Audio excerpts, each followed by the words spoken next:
xam ne nii solu ñoon uniforme waaye nag am na ci ñaar ñoo xam ne nii jot naa leen a xàmme ni daal ñu ngi doon liggéey ci NIA bi.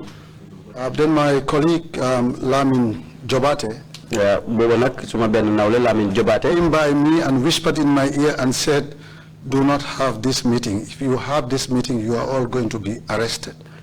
Lamin Jobate na ci la ñëw yeetal ma ci suma nopp ne ma buñ fiy def meeting bii de buñ fiy defee meeting bii rek ñëpp dañ ñu jàpp. I informed the few that were there and we discussed the matter and decided the best course of action was to disperse. ci la ko yëgal nag ñeneen ñi ñu jël nag benn dogal ni daal li gën ci ñun rek mooy ñu tasaaroo. Like I said, when I became president of the bar, these were very, very difficult times for the bar. wax naa la rek jamono bi nga xam ne nekk na président yi bar bi jamono boobu nag jamono jafe-jafe bu métti la woon ci bar bi. During my tenure, early, first of all, I received a threat by SMS on my telephone. bi nga xamee ni moom laa bi ma njëkkee jël nag place boobu noonu di président yi mbootaay looyaay daldi naa daan jot ay bataaxel yoo xam ne ñu ngi ko bind ci lettre yi mobile yi di ma tikku. I was threatened with my wife that our lives were in danger if we did not stop continuing to support the Commonwealth judges, the judges from the Commonwealth. jamono boobu nag ci laa daan jot ay tikku man ak suma soxna ne daal suñ bakkanang ci xobi sam bu fekkee ne bàyyi ñu di nekk di dimbale looyaay yi nga xam ne looyaay Commonwealth jooju. Why your wife? sa jabar moom lu tax. What had she got to do with it? moom lu mu ci doon. My wife Nahla was working for the DFID, Department for International Development, at the British High Commission. suma soxna nag jamono boobu moom mu ngi liggéey ci British High Commission seen bànqaas bi nga xam ne nii mooy DFID. And the judges who came to attend the Supreme Court sessions of the Gambia and Commonwealth judges were paid, I believe, by the Commonwealth through her office. Judge yi nga xam ne ni nag ñoom ñoo daan ñëw ci code yi di judge yi Commonwealth yi seen pay mu ngi daan tukkee ci buntu liggéeykaay office am boobu. She was the one who arranged their travels, their allowances, their salaries here in the Gambia, and she was in constant liaison with the Chief Justice and the Judiciary about these judges. moom nag liggéeyam jamono boobu moom daal moo daan saytu seen wàlli tukki bile ak seen fay weer ak ndampaay yi nga xam ne moom lañ cey teg di allowance yi daal moom jamono boobu moo daan dox diggante ñoom ak Chief Justice bi jamono boobu. This is why the threat was also leveled against her. loolu moo tax tikku yooyu tamit ñu daldi woon ko tegi tamit. I mean, we have received testimony suggesting that Commonwealth judges were less compliant to the wishes of the government because they had a stronger tenure compared to the Nigerian judges who were on technical assistance. That does not also have something to do with it in view of the fact that the Commonwealth judges were more independent. am nañ fi seede yoo xam ne wax nañ ne ñi nga xam ne ñooy àttekat yi Commonwealth judges yi ñoom dafa mel ni ñoom daal ñoo génnoon a taxawaay bu dëgër ute ak ñi nga xam ne ñooy àttekat yi nga xam ne ñoo bàyyeekoon Nigeria dafa mel ni Commonwealth judge yu àttekat yooyu ñoom ñu ngi doon def seeni àtte seen wàllu coobare ak ñi nga xam ne nuñ ko war a defee. That is very true. These judges, Commonwealth judges, were very independent. waaw loolu dëgg la. Commonwealth judge yi ñoom ñu daan dox ci seen sago la ñu. And they professed their tenureship as judges of the courts here with impeccable character and dignity. te tamit nag dañ daan doxalee seen mbiri liggéey ci ne daal nekk nañ ay judge yoo xam ne nii dañ am seen cër boo xam ne ni moom lañ daan doxal. They gave judgments and rulings independent of whether the state was a party or had an interest in a particular matter. dañ daan dogal seen àtte ci ni nga xam ne noonu la ware moo xam ndax réew mi wala nguur gi am nañ ci aajo wala. Now, this independence did not go down well with Chief Justice Ajim. bu ko defee nag seen sago googu nga xam ne moom lañ daan doxee nekkutaan loo xam ne daal neexoon na Chief Justice Ajim. He pioneered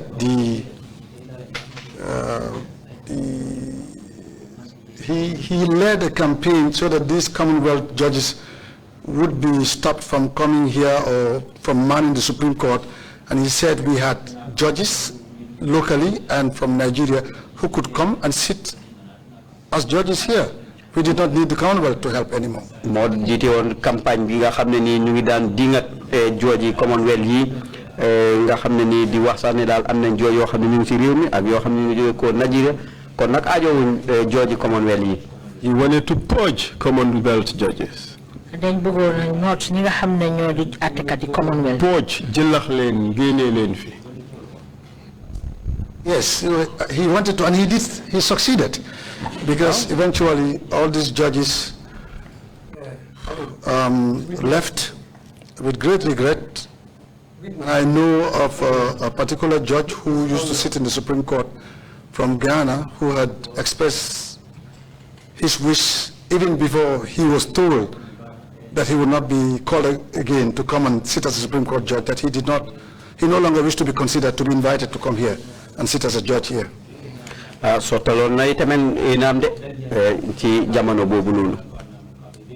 But these judges stood their grounds, the Commonwealth judges. Why not ni Commonwealth judge yi ñom rek dañ taxawon sen taxaway rek de.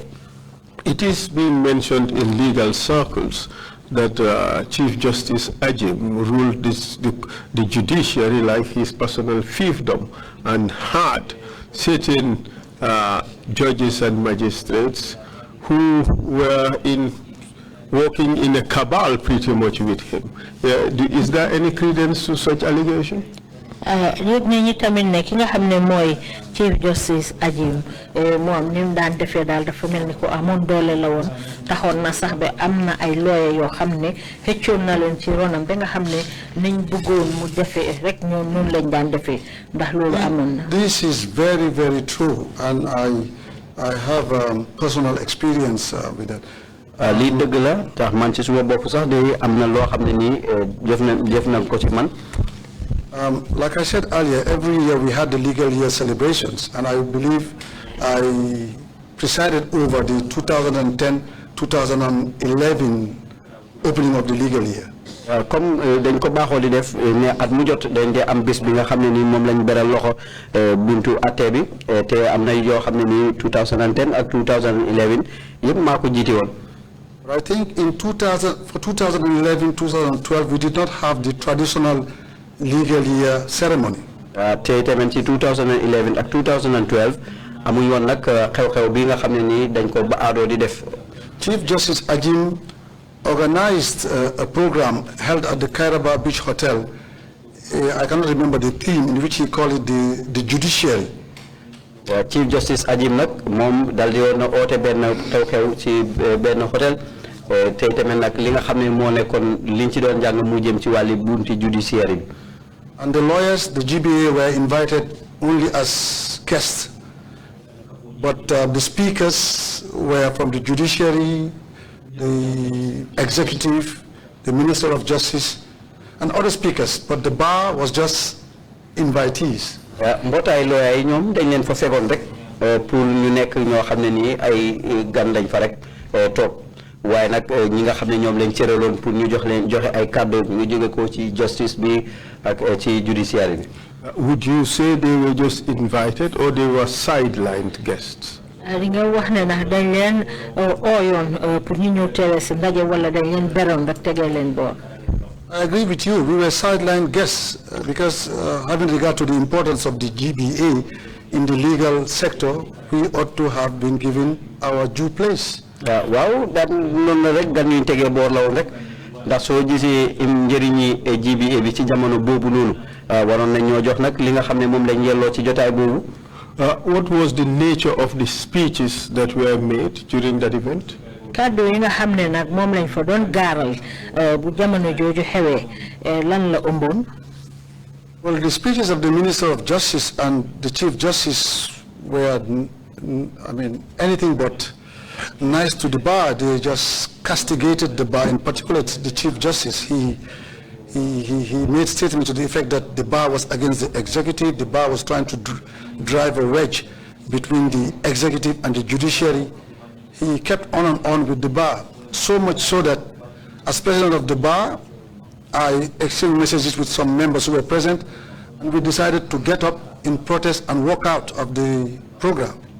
Liñ fa doon wax rek mooy wax yoo xam ne daal wax yu naxari la di wax ne mbootaay looyaa yi dañ nekk di diingat bu nguur gi ak tamit daal yoo xam ne daal wax yoo xam ne neexut si jamono boobu sax demoon nañ ba ñu waxtaan ñun ak ñeneen ñi nga xam ne ñoo fa nekkoon ne dañ war a def ab ñaxtu rek génn gedd jotaay bi. In a sense, Mr. Tambaidou, what you're saying is the judiciary, being the third arm of government, being the last hope of the people for the security of for securing their rights, basically went to bed with the executive and attacked the bar. Kon dafa mel ni ñi nga xam ne ñooy judiciary mooy bunti àtte gi nga xam ne ñooy ñetteeli banxaas nga xam ne ñoo taxaw ci nguur gi ñoom dafa mel ni dañ faroon ci wàllu nguur gi ba tax li doon seen taxawaay pour ñu mun a dimbale nit ñi ñu mun a am dëgg gi nga xam ne moom lay soxla duñ ko daan mun a doxalee niñ ko war a doxalee. Yes, there was no independence of the judiciary. It had been eroded. waaw ndax judiciary bi day doxu ñoon ci seen sago dañ ko nangu woon. And to buttress your point about Chief Justice and his cabal of judges, there is this magistrate called Kayode.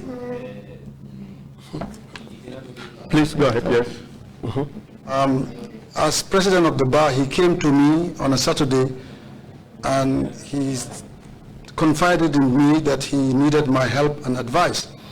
Comme dëggal sa wax rek amoon nañ benn magistrat bu ñu xamee Kayode comme nag gis na ne maa nekk njiiti mbootaay looyaa yi ñëw na si man benn jëmmatu pour wane ma rek ne daal dafa bëggoon suma ndimbal. He told me that the Chief Justice Ajim was very angry and upset with him because there was a meeting on the previous Friday of the Chief Justice and other Nigerian judges and magistrates at the Chief Justice residence. Mu ne daal Chief Justice Ajim meroon na ci moom lool ndax amoon na benn jotaay boo xam ne ni amoon na ni ki keroog aljuma ci ñoom ñi nga xam ne ni ñooy justice yi jóge ko Nigeria ci këram. His offense was he did not take along a drink, a gift to the Chief Justice. Li nga xam ne daal moo nekkoon lim ko meree moo nekk daal naandoo ndoorutoon ak moom Chief Justice ci loo xam ne dañ ko mayoon. He told me, and I asked him, what did he want me to do about that? ci laa ko laaj lan nga bëgg ma def si loolu. He told me he was just telling me because he didn't know what to do. Here he was, ndax xamul lu mooy def. but he was no longer in the good books of the Chief Justice because he did not take a drink as a gift to a meeting they were supposed to have at the houses or at the residence of the Chief Justice. mu ne daal ndax jamono boobu daal neexoowut ak moom gis nekkut ci bugam yu yéwén yi nga xam ne nii feeñ na fa ndax dafa bañoon a jël rek naan goo xam ne nii daf ko joxoon mayoon ci jotaay bu ñu amoon ci xiram. Correct me if I'm wrong, Mr. Tambaidou.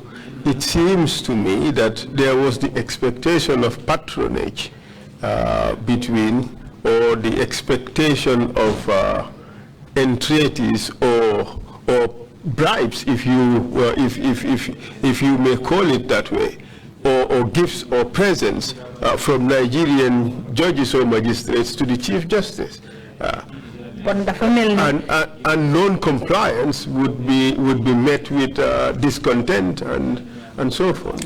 Is that what we are to learn from this? lii daal ndax liñ ci war a jàngee rek mooy dafa mel ni li nga xam ne moom lañ doon séntu ci Nigerian yooyu war a jëm ci Chief Justice bi mooy maanaam mun nañ koo waxee rek ay dukku ak yu neexal yoo xam ne dañ doon séntu ne moo waroon a bàyyeekoo ci ñoom. Well, if you go by Kayode's story to me, this is in effect what happened. He had a control over them and they had to appease him. waaw bu fekkee ne seetlu nga rek li nga xam ne nii mooy li Kayode nettali dafa mel ni rek dafa nekkoon koo xam ne nii dafa waroon a saytu wër leen yëpp ba pare tamit saa bu nekk rek dañ ko war a neexal. How would you rate Mr. Justice Ajim's tenure as Chief Justice in the history of the management of the judiciary in this country? From your experiences, of course. So wali ham fan nga mëna natta jamono ji nga xamne Ajim mu fi nekkon Chief Justice fi ci biir réew mi ci anam yi nga xamne non lañ da wara doxale atté gi fi ci réew mi. Of course, in terms of judicial corruption or compliance to wishes of the executive. Lu aju sax ci jubali gi nga xamne mo nekkon ci wali atté gi wala and ak li nga xamne mom la kilifa ya jité won réew mi soxla won jamono bobu. Honestly, Chief Justice Ajim was a very brilliant lawyer and judge when he was a prosecutor and when he sat on the bench. His judgments really are impeccable. Mom Chief Justice Ajim nak nekkon na ni ko xamne ni ku xarañ la won ci liggéeyam bu moy ci jamono bo xamne ni ci wali dogal ak jamono bi nga xamne ni mu ngi ci mbotay lawyer. But he enjoyed the Gambia so much, the honor, the dignity, the fanfare, that he did not want to go back. Waaye nag dafa bànneexoon ci teranga ci mbégte ak tamit puugar goo xam ne nii feeñoon na ci jamonoom bee tax na daal bëggutoon na dellu. He came here as a DPP, Director of Public Prosecutions. Dafa ñëw fii ni ci maqamam DPP. By the time he was going back home, he was Chief Justice. Time bi muy ñibbi nag moo nekkoon Chief Justice bi. In fact, this is why I think he lobbied.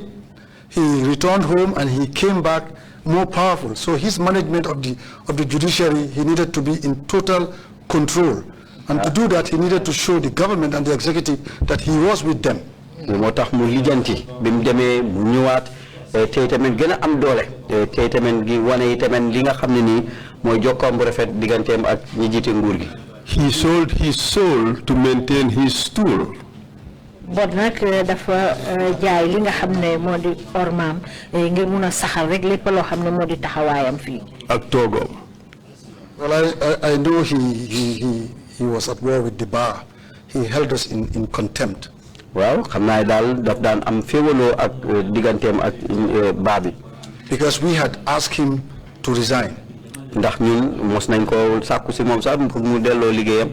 And we wrote to the president and the Minister of Justice asking them to remove him from office. Bindoon nañ sax suñ tawat mu àgg ci président bi ak ministre bi saytu wàllu loi ak àtte ci réew mi pour nag ñu dal di ko génne ci place am.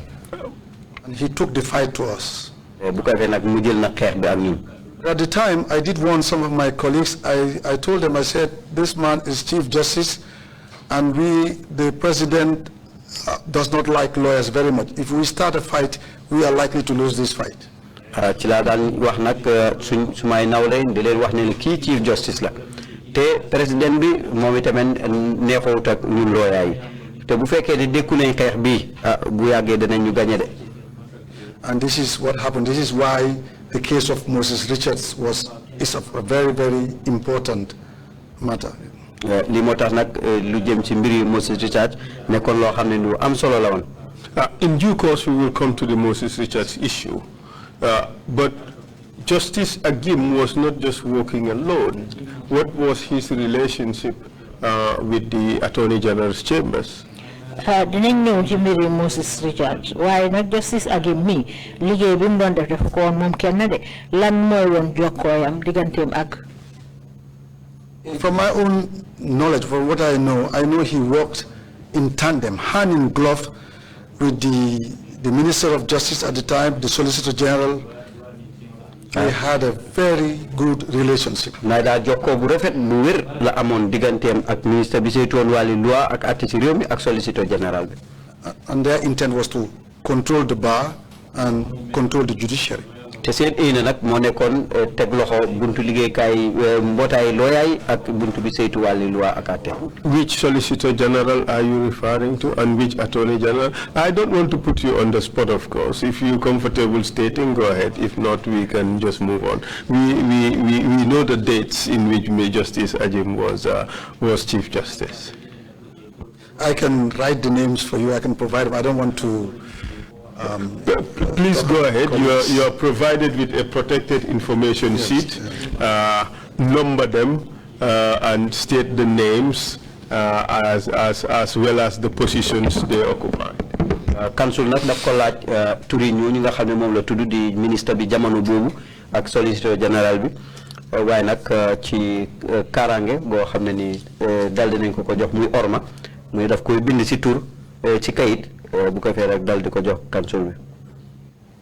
Mr. Tambaidou, would you say that this relationship you talk about, would you say that this was a very normal relationship in a country where you have real independence of the judiciary? Would you say that this relationship was normal? Joko binga wax ni ndax di nga mëna wax ne joko la bo xamne bu jaadu la ci réew mo xamne seen wàlli atté bi ñu ko wara doxal ci seen ciobare bopp. I raised this issue in view of the allegation raised by Gambia government against Judge Izuaku, whose contract was terminated. One of the grounds that were raised by the government was that she had some close relationship with members of the bar. So gisee ma wax ko nag lu aju ci mbiri ku ñoo wax George Asuweku moom liggéeyam fii dañ ko dakkaloon ndaxte ñu ne dafa amoon jokkoo bu ratax boo xam ne amoon na ko ak ñi nga xam ne ñooy mbootaay at lawyer. In a functioning democracy, the separation of powers must be very distinct and prominent. The judiciary cannot be in bed with the executive. ci ni nga xam ne noonu la ñuy séddale lu jëm ci wàlli taxawaayu nguur ci réew moo xam ne réewam démocratie la buntu liggéeykaay attekaay bi ak buntu bi nga xam ne nii ñooy jiite rek buntu liggéey nguur yi nekkuñ ñoo xam ne dañ war a faslante. Thank you very much. Let me continue with Justice Izuako. I can tell you that one of the best judges who has ever sat on the benches in this jurisdiction is Justice Izuako.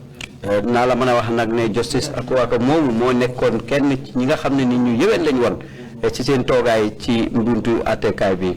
She gave judgments and made decisions and orders based on the facts and on the law, and we all miss her here. nekkoon na nag soxna soo xam ne nii na mën nañ ko lool rek moom ni mu daan dogalee mooy atteem daf ko daan teg ci yoon ak ci li nga xam ne noonu la ko loi sàkkoo. And I'm also aware that she did some philanthropy here. She was a philanthropist. She helped some court staff further their education abroad. She gave scholarship to court registrars and court interpreters to go to England and paid for them to study, and they are back here practicing as magistrates. I know that. nekkoon na koo xam ne tamit ci li ma xam nekk na ku daan dimbale nit ñi ay lappatookat yi léegi ñi nga xam ne ñooy dëkk layoo yi di ko bind mu leen a fayal seen njàng Angleterre ba mu jéegi bu ñëwee fii nekk magistrate. I'm not aware that she had any special relationship with any member of the bar. waaye nag yëguma nag benn jokkoo boo xam ne nii jokkoo benn la ci ñi nga xam ne ni ñooy liggéey ci mbootaayu looyaay. Issue like other Commonwealth judges is like they will not take instructions as to how to go about delivering their judgments or orders. comme rek ni yeneen lawyer yi nga xam ne ni Commonwealth judge lañ duy xaar kenn pour mu digal ko li nga xam ne loolu la war a dogal. Thank you very much for that. We will come back to her case and look at the circumstances that led to her removal, or rather to just try to show the executive attack on members of the judiciary who are not compliant with the wishes of the executive. But in the meantime, you mentioned Justice Moses Richards' case. This was at the early days of your tenure as president of the Gambia Bar Association. Can you tell us about that case? dinañ ñëw nag ci mbiram ci kanam tuuti lana sabab ba tax ñu génne ko ci liggéey bi waaye nag wax nga fi mbiri Moses Richard ndax duñu mën a wax mbiram naka la tëree. Yes, Moses Johnson Richards, a former High Court judge, wrote a letter to the sheriff on behalf of clients following instructions. Yeah, Moses Richard nag dafa bindoon benn letter ci sheriff bi si turi benn clientam di topp ak ndigal. And I understand from, well, the fact is that the sheriff replied to him and took note of his content of his letter. Bu ko defee nag sheriff bi nag tontu woon nañ ko bàyyi xelit li nga xam ne nii moo nekk li lettaram boobu ëmboon. But 9 days after the sheriff's reply, the sheriff wrote another letter castigating Moses Richards, telling him that he is trying to bring the government and the executive into dispute, is trying to draw a wedge between the judiciary and the government. Juróom-ñeenti fan gannaaw buñ ko tontoo noonu rek bindaat nañ ko beneen leetar di ko xas di ko wax ne ko daal dafa bugg a dugg diggante nguur gi ñi jiite nguur gi buntu boobu ak buntu attekaay bi ak tamit daal dafa bugg a lëndëmal diggante si attekaay. And that letter was copied to the office of the president, to the police, to the NIA.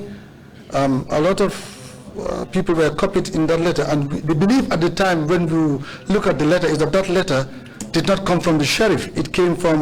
It was dictated by Chief Justice Ajim. Letter boobu nag dal di woon nañu ko sottandeku yónnee ko président bi police yi NIA yónnee ko daal ay nit ñu bari te letter bi sax boo ko bàyyee xel rek da nga xam ne lii nekkul loo xam ne dafa tukkee si sheriff bi wala boog sax day Chief Justice Ajim moo leen digal li nga xam ne noonu la ñuy bindee letter boobu. So Richard's reply to this letter reiterating the fact that he was acting on instructions and there was nothing personal in what he was doing. Monsieur Richard ci la dal di tontuwaat letter boobu di wane ne daal moom ci ndigal la doon dox te tamit amul dara loo xam ne ni letter bi jëf na ko moom si boppam jëmmi boppam. As a lawyer, would you agree that this is what lawyers would normally do? They act on instructions of clients, and what they say oftentimes is what the clients told them as what obtained. ndax di nga ànd na ne nii la de faral di doxee lawyer yi dañoo jëfee kàddu yi nga xam ne seen client yi ñoo leen ko digal. The basic tenet of this legal profession is that we are only a mouthpiece for our clients. Everything that a lawyer writes or does, he does so on the instructions of the client all over the world. ñun de nekkul na ñoo xam ne nii rek ñoo daan leyal kii nga xam ne mooy client bi mboolem loo xam ne nii nag client bi dal dina ko wax dal di ñu ko waa loolu la ñuy dox. So in view of that important principle, how did lawyers feel when Moses Richards was being castigated for acting in accordance with the instructions of his client?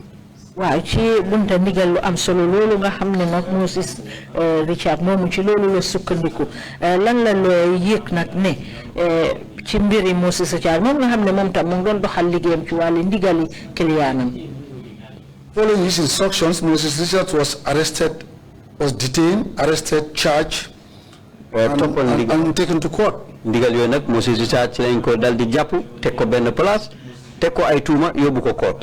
The entire Bar Association took this as an attack on us. ñun nag ñi nga xam ne ñooy mbootaay looyaay gi ñun ñëpp ñu gis ne daal lii ab song la rek bu jëm si ñun. This was the foundation of our profession. We only act on instructions of client, and if we could be picked up, arrested, detained, charged, just because we acted on client's instructions, we were doomed. lii nag moo nekkoon li nga xam ne nii nag mooy suñ jël benn liggéey de ndax mooy jël ndigal ci suñ client yi. So it was not just only an attack on Moses Richards, it was an attack on the basis on which you work as a legal profession. Bon dafa mel ni lii du conga koo xam ne dañ ko jël dalale ko ci kaw Moses Richards waaye nag songal la boo xam ne teg nañ ko ci kaw bunte yi nga xam ne ci ngeen sukkandiku ci seen wàllu liggéey. It was an attack on the basis of our existence. lii nag day conga la woon goo xam ne nii dañ ko tegoon rek ci suñ kaw ci suñ nekkin. And we resolved that this is a fight we were not going to let go easily. We were going to fight to protect our profession. moom ko defee nag ñu fas ne nag gis ni naa lii nekku teex boo xam ne dañ koy maslaa rek ku jee bàyyi ko noonu. What did you do? lan ngeen def. Well, first of all, we wrote to the Chief Justice, we wrote to the President, we met the Solicitor General, we protested, we made a press release, we condemned his action, and we made a demand that Moses Richards be released unconditionally forthwith. li ñu def nag mooy dal dinañu bind ci président bi dal di bind tamit Chief Justice toog ak Solicitor General bind tamit bataaxel bu dem ci buntu teseekaay xibaar yi di sàkku yi tamit ci suñ ab ñaxtu ne daal Moses Richards nañ ko bàyyi te duñ ko teg nag ci benn sarta ñu bàyyi ko ci nu mu gën a gaawee. And this is when we met the Chief Justice and we asked him to resign. mooy jamono biñ seqee jotaay Chief Justice bi te sàkku si moom ne na bàyyi liggéey bi. We went to the Solicitor General and we went to see the Minister of Justice, but he was not there, so we went to see the Solicitor General. dem ci Solicitor General bi di Pahari Jammeh gannaaw boo xamee ni bëggoon nañoo dem ci ministre bi ki saytu wàllu loi waaye fekkuñu woon ko fi. We told him that we wanted the unconditional release of Moses Richards, and that for all charges against him to be dropped. mooy nag nañ ñu doon sàkku rek ne Moses Richards nañ ko bàyyi ci saasi te buñ ko teg nag ci benn sarta te itamit nag mboolem tuuma boo xam ne nii teg nañ ko nañ ko faxas. We also resolved by resolution of the bar to boycott the court. ci la ñu taxaw nag ci ina goo xam ne nii mooy gal di gedd nag code yi. And what was the outcome of the Moses Richard case? Moses Richard moomu nag lan moo ci faaxee ko. Eventually he was tried, convicted, and sent to prison. Gannaaw loolu atte nañ ko dal di ko te daan ci loi dal di ko yóbbu ci kaso bi. We continued our protest, and we agreed as a bar to meet at the courthouse in order, not to appear in court, but to don our robes and then be in the court vicinity to show that we were not going to attend court. liñ def nag mooy nekk gannaaw loolu dal di woon nañu jox te dal di war a dajee ci bunti court bi nekkoon ne sax ne de buñ dem ci court bi de waaye ñu teew ci court bi ba ñuy gis waaye nag ñu bañ a dal di bokk ci benn àtte. But the issue of Moses Richards sent fear amongst the practitioners. waaye nag mbiri Moses Richards tiitaloon na nag ñenn ñi nga xam ne nii mooy ñi yëngu ci wàlli lawyer nii. So in the meeting I said we would go to the courthouse only if every member present who took part in the resolution to boycott were to appear in court. liñ def nag mooy ne ma ne leen daal nañ gedd bañ gis ne daal mboolem koo xam ne nii bokkoon na ci xalaat bii nga xam ne moom lañ jëloon pour gedd court dal dina teew. And I said that if one person was missing, ci laa wax ne bu fekkee kenn manqué na ci no longer go, we will not continue with the boycott. kon dootuñ continuer ak gedd gi. Because I sensed the fear in some members. ndax jamono boobu xëñtu naa nekk ne am na ci ñenn ñoo xam ne nii daal ñu ngi ragal. Early in the morning of the day scheduled for the boycott, si suba si teel jamono bi nga xam ne mooy bés bi natt ne ci la ñuy gedd noonu. I got a call from a colleague who told me that his uncle had just passed away. ci laa He will not be able to attend the boycott. He will not come to the courthouse. ci laa dégg benn téléphone nag ci benn kenn si suma nawle yi mu téléphone ma ne ma daal nijaayam moo gaañu kon du mun a ñëw ci gedd ci court bi. 5 minutes later, I got another call from another colleague who claimed she had a stomach upset and she will not be able to come to the boycott. ma jotaat beneen call ci beneen morom suma beneen morom mooy mu ne daal biiram bi daal moo doy waar du mën a teew ci court bi. I called off the boycott and I called members to say that it was no longer on. ci laa dog nag gedd googu ci laa téléphone leen ne daal mbir mi noonu tudd mën a tee continuer. But this was caused by fear. If Moses Richards, one of us could be picked up for merely carrying out clients' instructions, what was to stop anybody else from being picked up? ndax Moses Richards ndigam mën nañ koo jàpp rek ci di dox nag ci ndigal boo xam ne muy tukkee ci clientam kon lan mooy tere ñun nag ñu mën na jàpp ci beneen anam. We resolved to do another protest. ci lañ yéene nag pour defaat beneen ñaxtu. We asked for permit from the Inspector General of Police to march from the courthouse to Makati Square, come back, but we were denied the permit. ci lañ sàkku na ndigal permit boo xam ne ni ci police bi pour nañu maajee ci courthouse bi dem ba baye bu mag bi nekkee ci Banjul dal di départ waaye nag nanguwuñ ñoo jox permit boobu. On what grounds? On what grounds were the permit denied? ci lan lañ sukkandiku nag pour tere leen permit boobu. They said security and safety concerns for the public.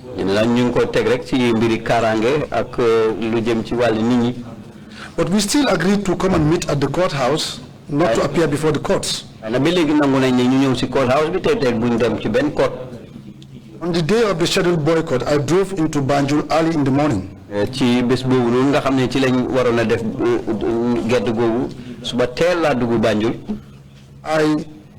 At the arch, I saw PIU personnel in riot gear, helmets, shields, batons, masks, tear gas.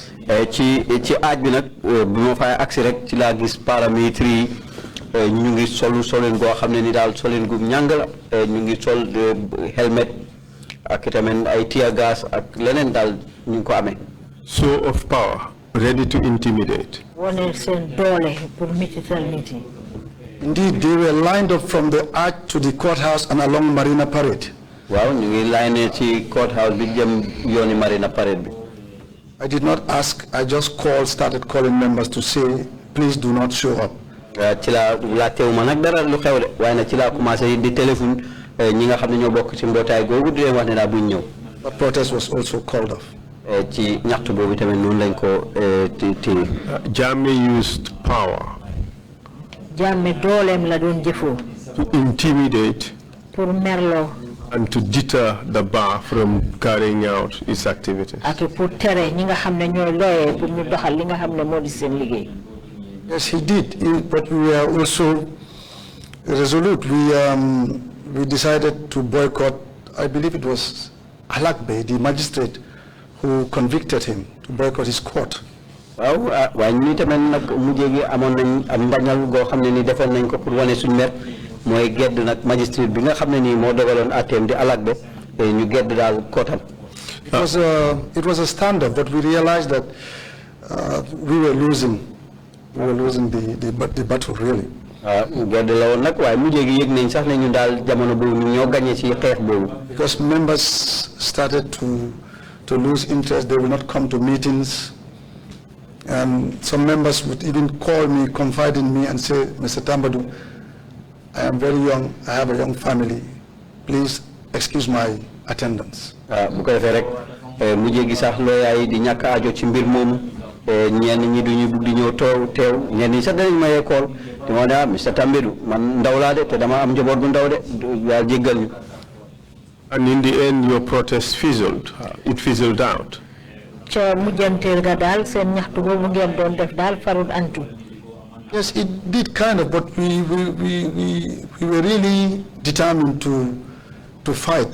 This is why I started to write letters again to the president. I wrote to him three times. Waaw noonu rek waaye nag mujjee gi tamit noppale kuñ ci rek la mujjee gi ci laa jël rek di bind ay lettre ñaar di dem ci muy dem ci président bi ñaar bi ñetti yoon. To try to see him. Pour fexe pour gis ko. You did not succeed. They were all unanswered.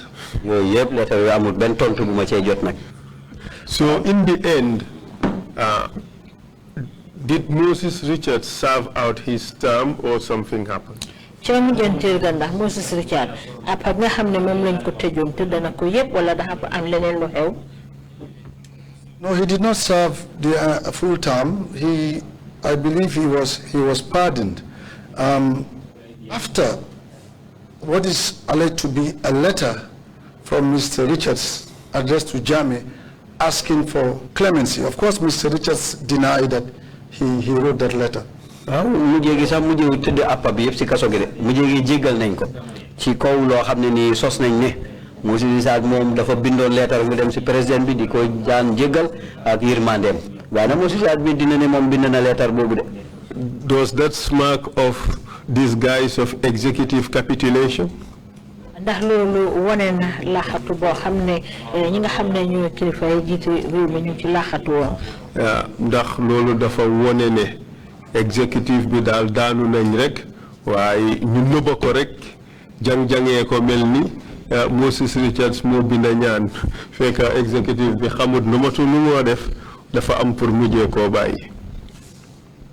Well, that may be one interpretation of what happened, but what this did was it made the lawyers lose face, lose dignity, respect amongst the security officers, because hitherto when I started practice there was a lot of respect for lawyers, even with the police, but during this time to call lawyers to come to the police, sit down, give account of a case we were doing became the norm of the day. Waaw mujjee gi nekk na nag mbir moo xam ne ni sax di soofloo na mbiri royaade ndax mujjee gi daal cër beeg teranga beeg yooyu yëpp daal ñàkkoon nañu ko ci kanam police yeeg yeneen ndax toog sax léegoo-léegi daf daan nekk loo xam ne lu daan faral di am la sax ñu oo la police ci case boo xam ne nii yaa ko taxaw woon. This is what made it easy for another colleague, Lamin Cambridge, to be arrested, charged and tried. li moo tax sax beneen lawyer ku ñu xamee Lamin kii Mbodj mu yomb lool ci ñu ko jàppee woon bi teg ko tuuma daal di ko àtte. Even though he was for a different reason, but it was very easy to go after lawyers. naam sax de moom si beneen dalil lañ ko téye woon noonu de waaye nag dafa yomboon lool pour dal di nekk di rëbb ay lawyer. In fact, the arrests of lawyers was not limited to these people. Others also fell victim of this wanton arrest that were going on during that period.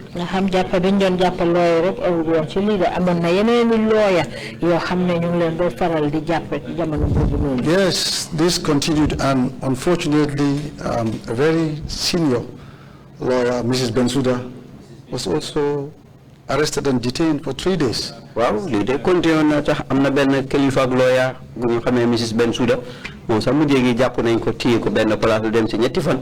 Over a consultancy, I think she had with either the World Bank or IMF, I'm not sure. Ci liggéey boo xam ne nii amoon na ko ak World Bank wala IMF daal xawma.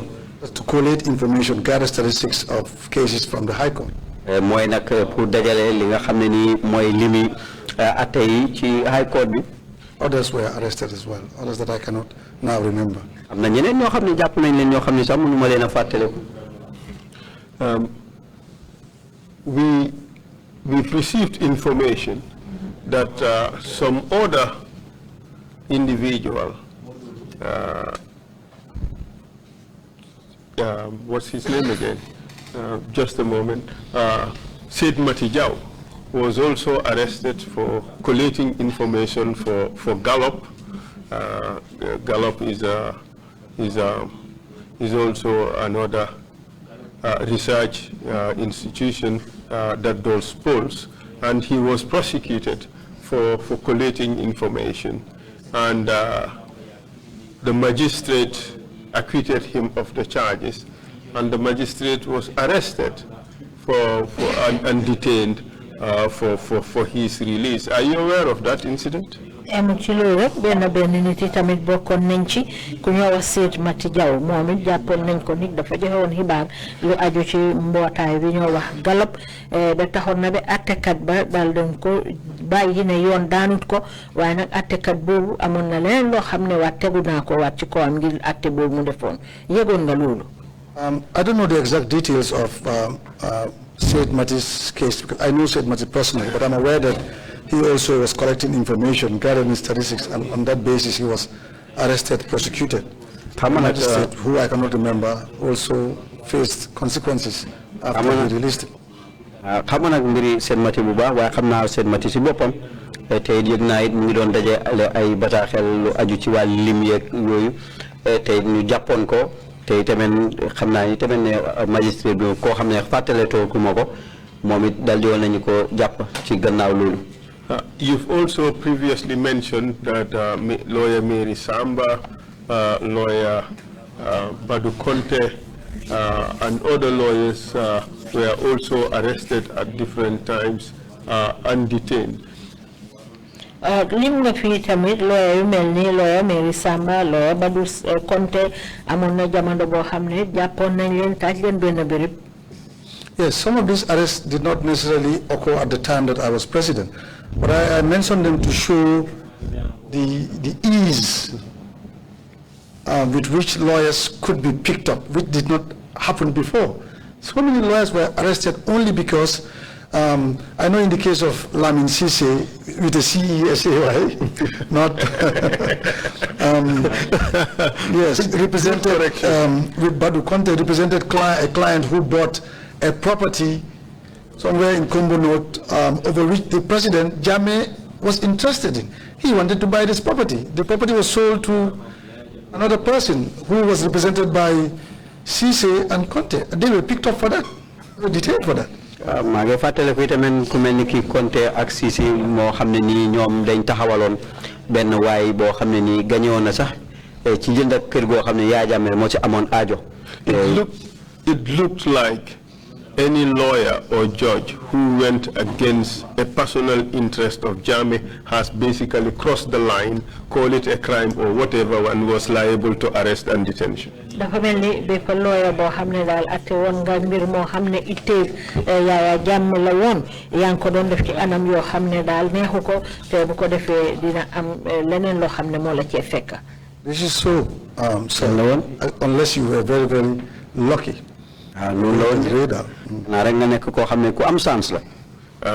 Even chief justices were not spared. We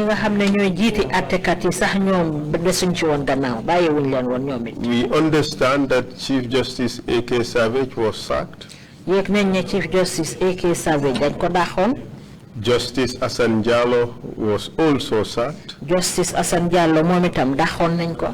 And Justice Chauha too was also sacked. Justice Chauha tamit dakhon nañ ko.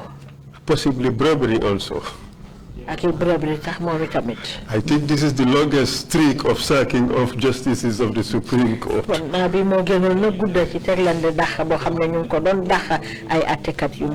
Many judges and chief justices were sacked here. But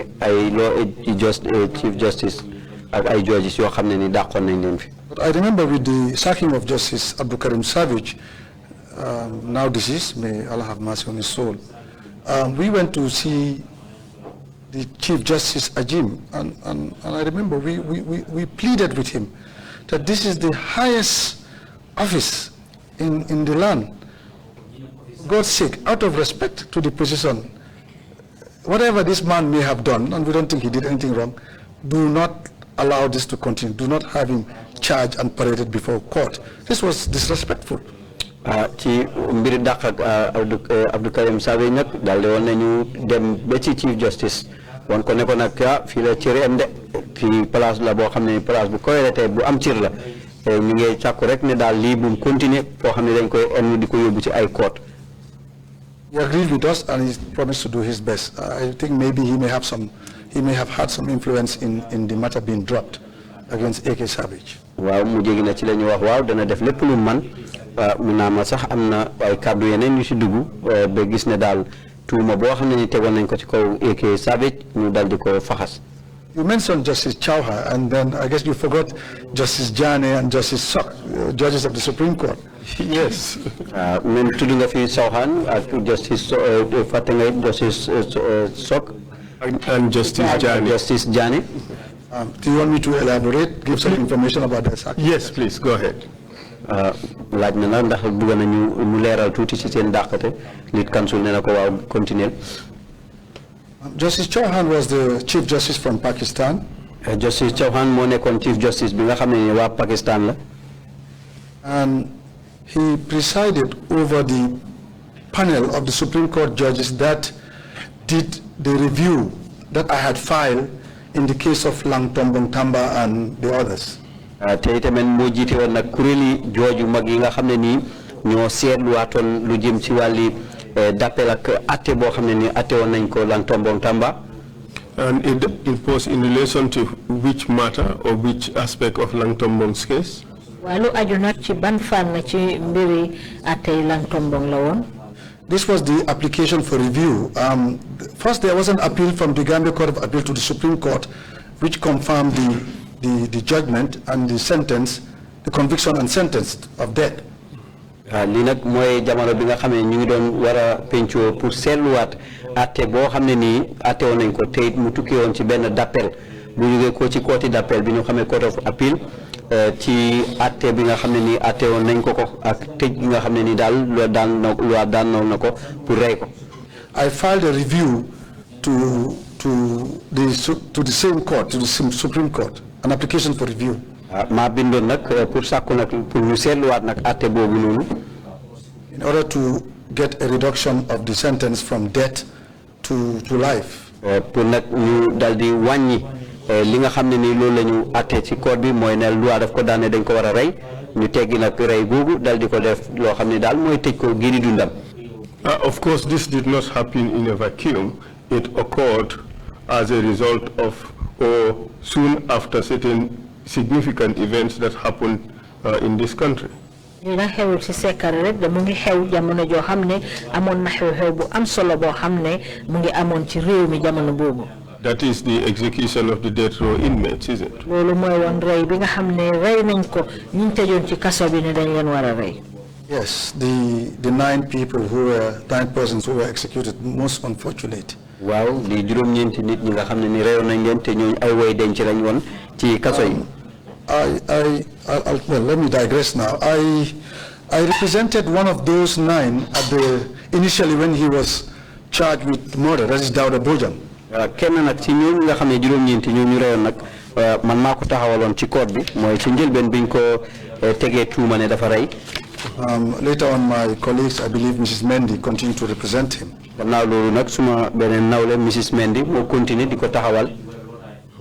Although he was convicted of murder, he had an appeal pending before the Gambia Court of Appeal.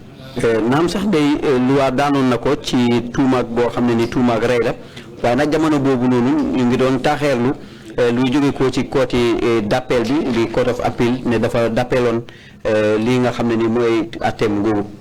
I know of his appeal because his mother, who lived in the North Bank, every time she came to attend court, she would look for me to exchange greetings with me and to tell me that her son's appeal was on. xamoon naa nag d'appel gi nga xam ne dappeeloon na ko ci court bi ndax yaayam mu ngi jógee ko woon ci tund North Bank Region te saa bu ñëwee ci court bi rek dana ñëw saaxaranteeg man won ma itamit ne doomam ji d'appelam bi ci lañ nekk di topp. I know that Dawda Bojang was executed when his appeal was still pending. te yëg xam naa ne Dawda Bojang moomu mujjee nañ ko rey ci jamono bi nga xamee ne ni ñu ngi doon taxeerlu d'appelam. Legally speaking, Mr. Tambaidou, what does that mean? ñu wax nag sukkandiku ci wàlli luwaa loolu moom ñu def noonu lu mu tekki. It's murder. loolu rey la rey gu àndut ak yoon la. It's murder. Nobody had the right to take Dawda Bojang's life. kenn koo xam ne ni am na yelleef pour jal di faat bakkan ab Dawda Bojang ci waxtu woowu. So in a sense, this was a serious rights violation by the executive. In particular, those who were in charge of putting together the necessary paperwork in order to ensure that these executions were done in accordance with law. kon dafa mel ni lii yàqa yelleef bu mag la boo xam ne teg nañ ko ci kaw ñooñu surtout jamono ji nga xamee ne ñu doon war a dajale kayit yi pour seetaat seeni mbir jaarale ko ci ni nga xam ne mooy atte gi jaar ci yoon. They were all complicit. All those who participated, from the minister to the Minister of Justice, Minister of Interior, the President, and anybody who participated in the killing of those people committed murder, sir. They violated rights. ñoom ñëpp nag loi tegu na leen ne ñoom dañ rey mooy ca président ba ministre bi saytu woon wàlli loi atte ak ministre bi saytu woon wàlli doxalin biir réew mi ak mbiri kaaraangeeg wàlli police di interior ministre bi. We have heard the testimony of Mr. Lamin Jobate, who was then Attorney General and Minister of Justice at the time. Of course, he dissociated himself from it. He said he had no role to play in it. But he also acknowledged massive procedural errors stemming from the fact that, in fact, the relevant basic paperwork that needed to have been done to ensure that those killings, those executions were in accordance with the prescriptions of the law were not done at all. am nañ fi seede boo xam ne na bàyyeekoo na ci Lamin Jobaate nga xam ne jamono jooju mooy yow ministre bi saytu woon mbiri atte gi moom wéral na nag ne li nga xam ne day moom lañ doon def ci kayit yi nga xam ne ci lañ waroon a sukkandikoo wuñ ko ni nga xam ne noonu lañ ko war a jaaralee ci wàlli loi.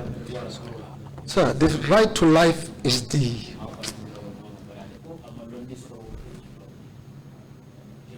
most sacrosanct. I'm sorry. The right to life is the first right. yelleefi nit ci dundam moo nekk nag njëlbéenu yelleef.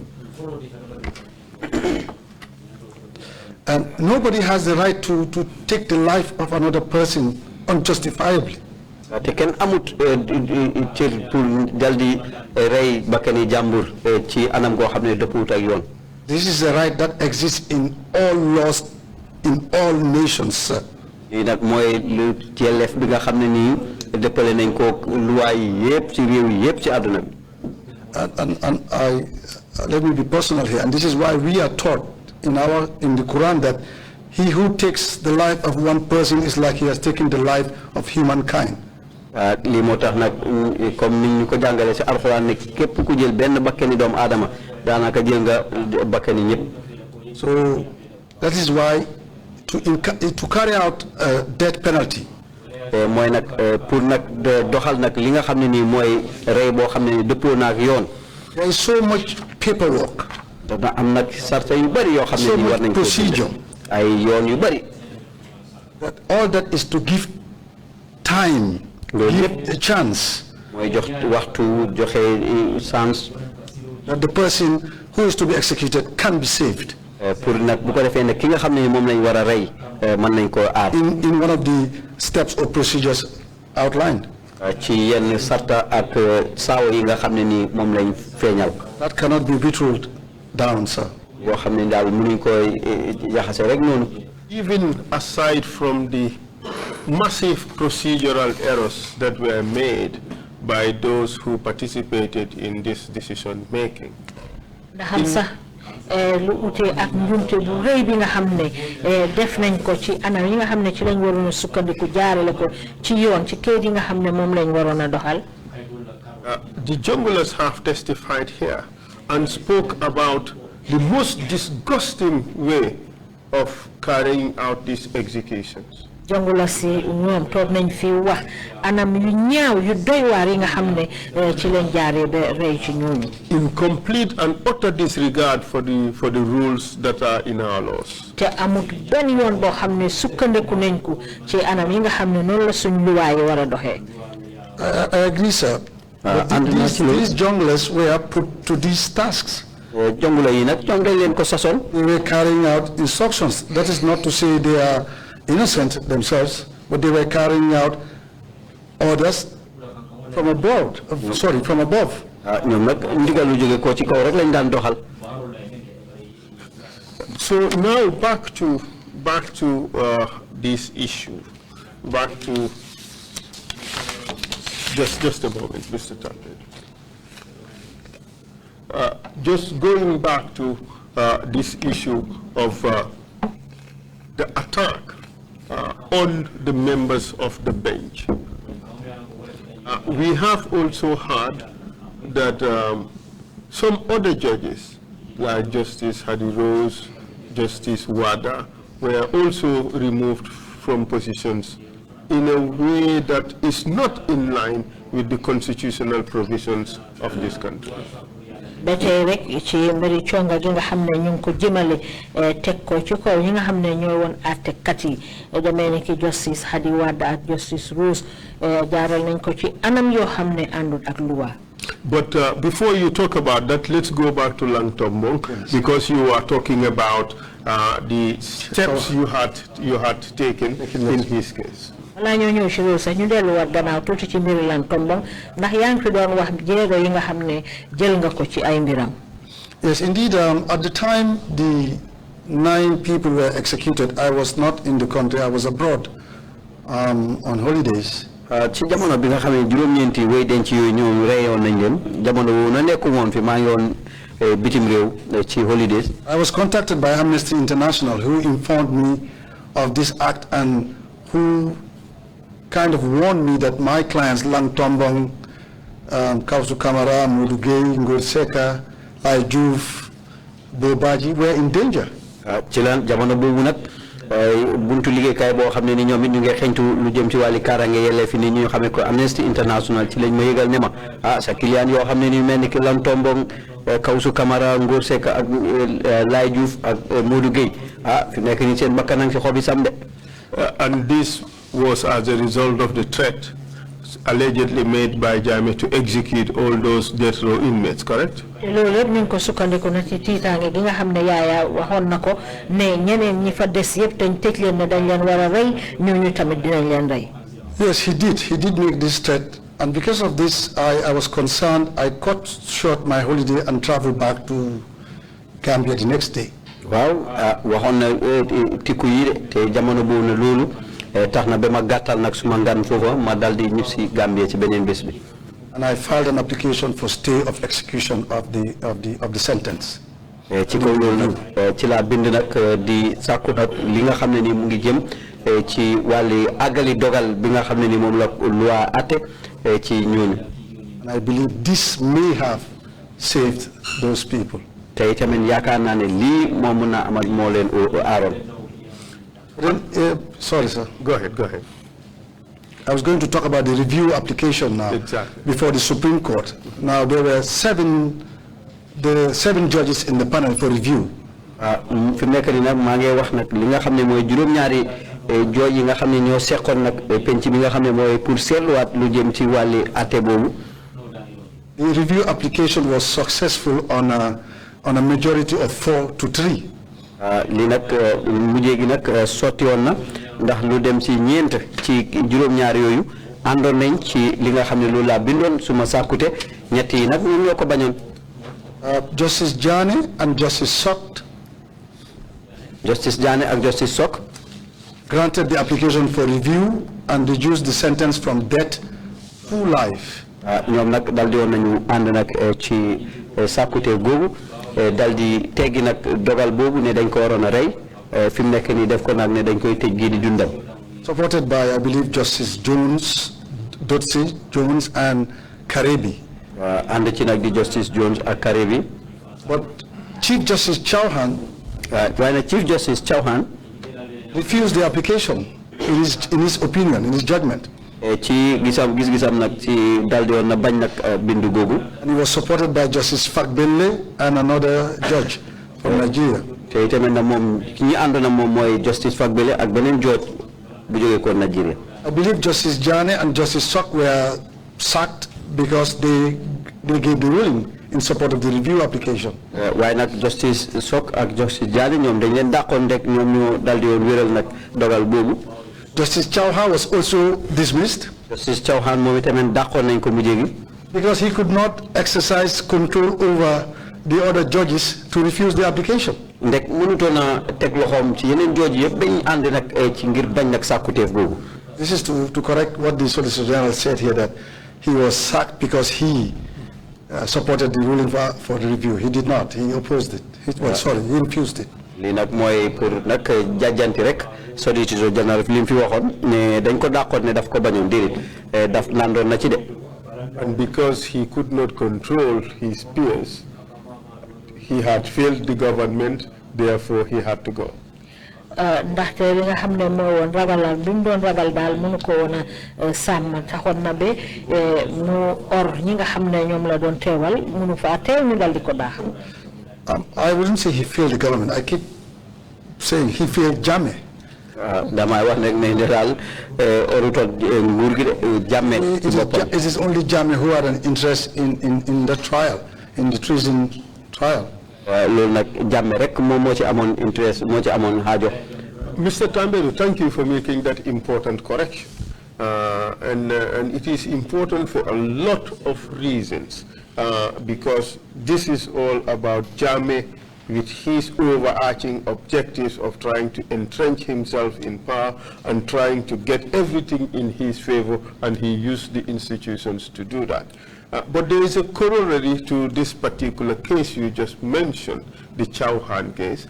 The reverse, the corollary rather, is the Iziwaku case, wherein she gave a dissenting opinion and she had to suffer the consequences. Could you tell us about that? Well, again, I do not know the exact details. Was that is it the case of Sabali?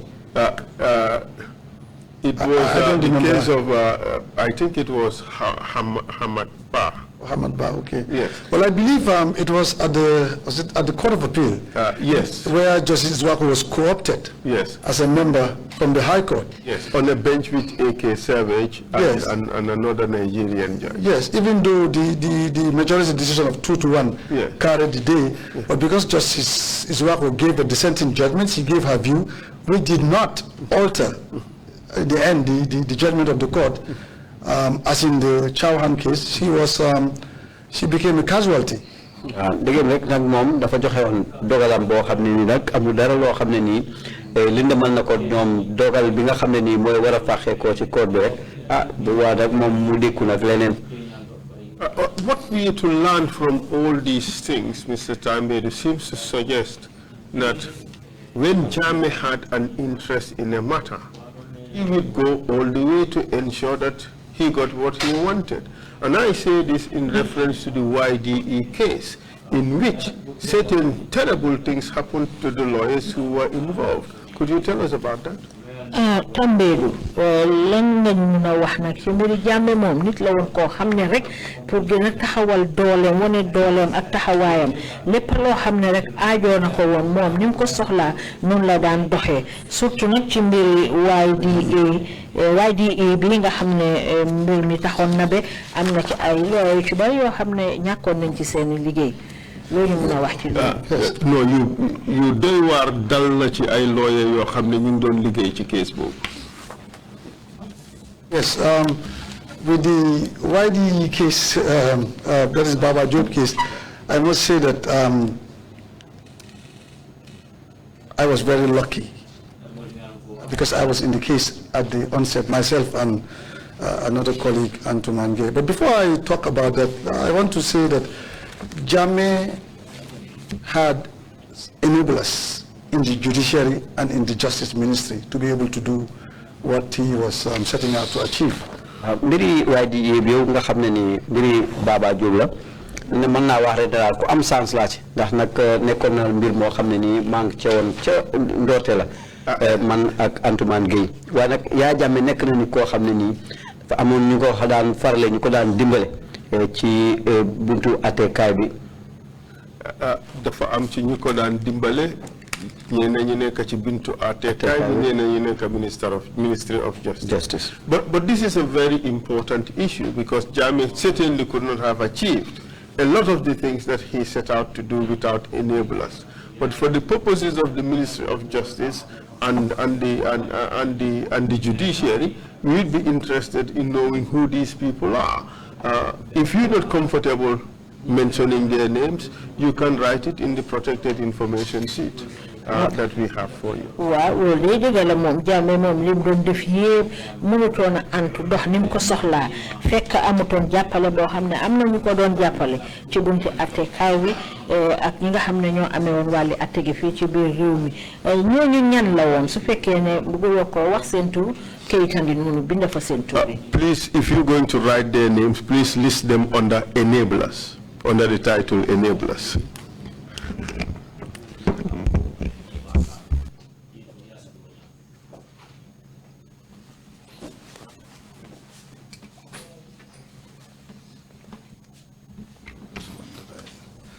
Is it the same set of people? Well, yes, one in particular. I did say that, or I didn't say that, Mr. Marena said so in his evidence that instructions came from Jammeh. Now, Jammeh did not talk to the judges directly. Jammeh spoke to people who spoke to these judges. He gave instructions who carried out those instructions to those judges. Write the name down, sir.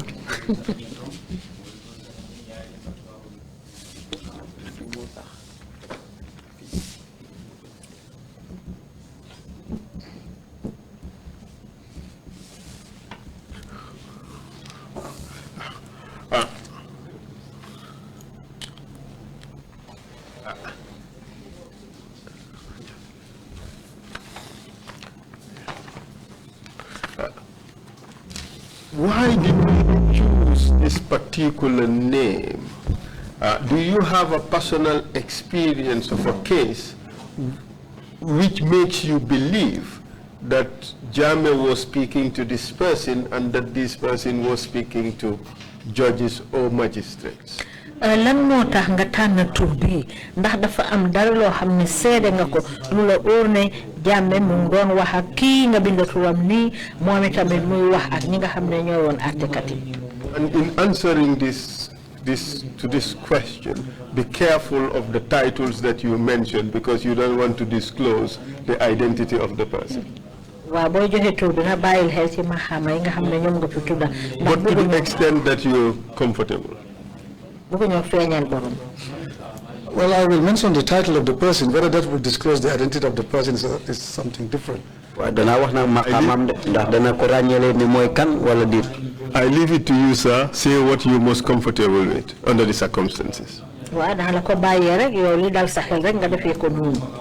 Yes, this is a personal experience. I was representing an in-law, an uncle to my wife called Heni Musa.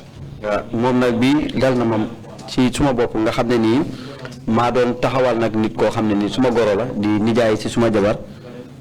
He was facing charges at the Banjul Magistrates Court. Ko xamne ni nak ñu ko tek ay tuuma ci Banjul Magistrate Court. The complaint was from KGI, Group International. Tawat bi na mu ngi tukkee ci company bi nga xamne KGI, Canada International Group. Who is said to own KGI? The documents of proprietorship of KGI was Zainab Jammeh. Well, the wife of the former president.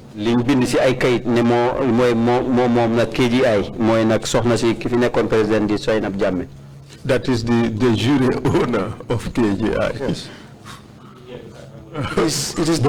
But under the, if you go really behind the formal documentation, who is believed to be the owner of KGI? Yes,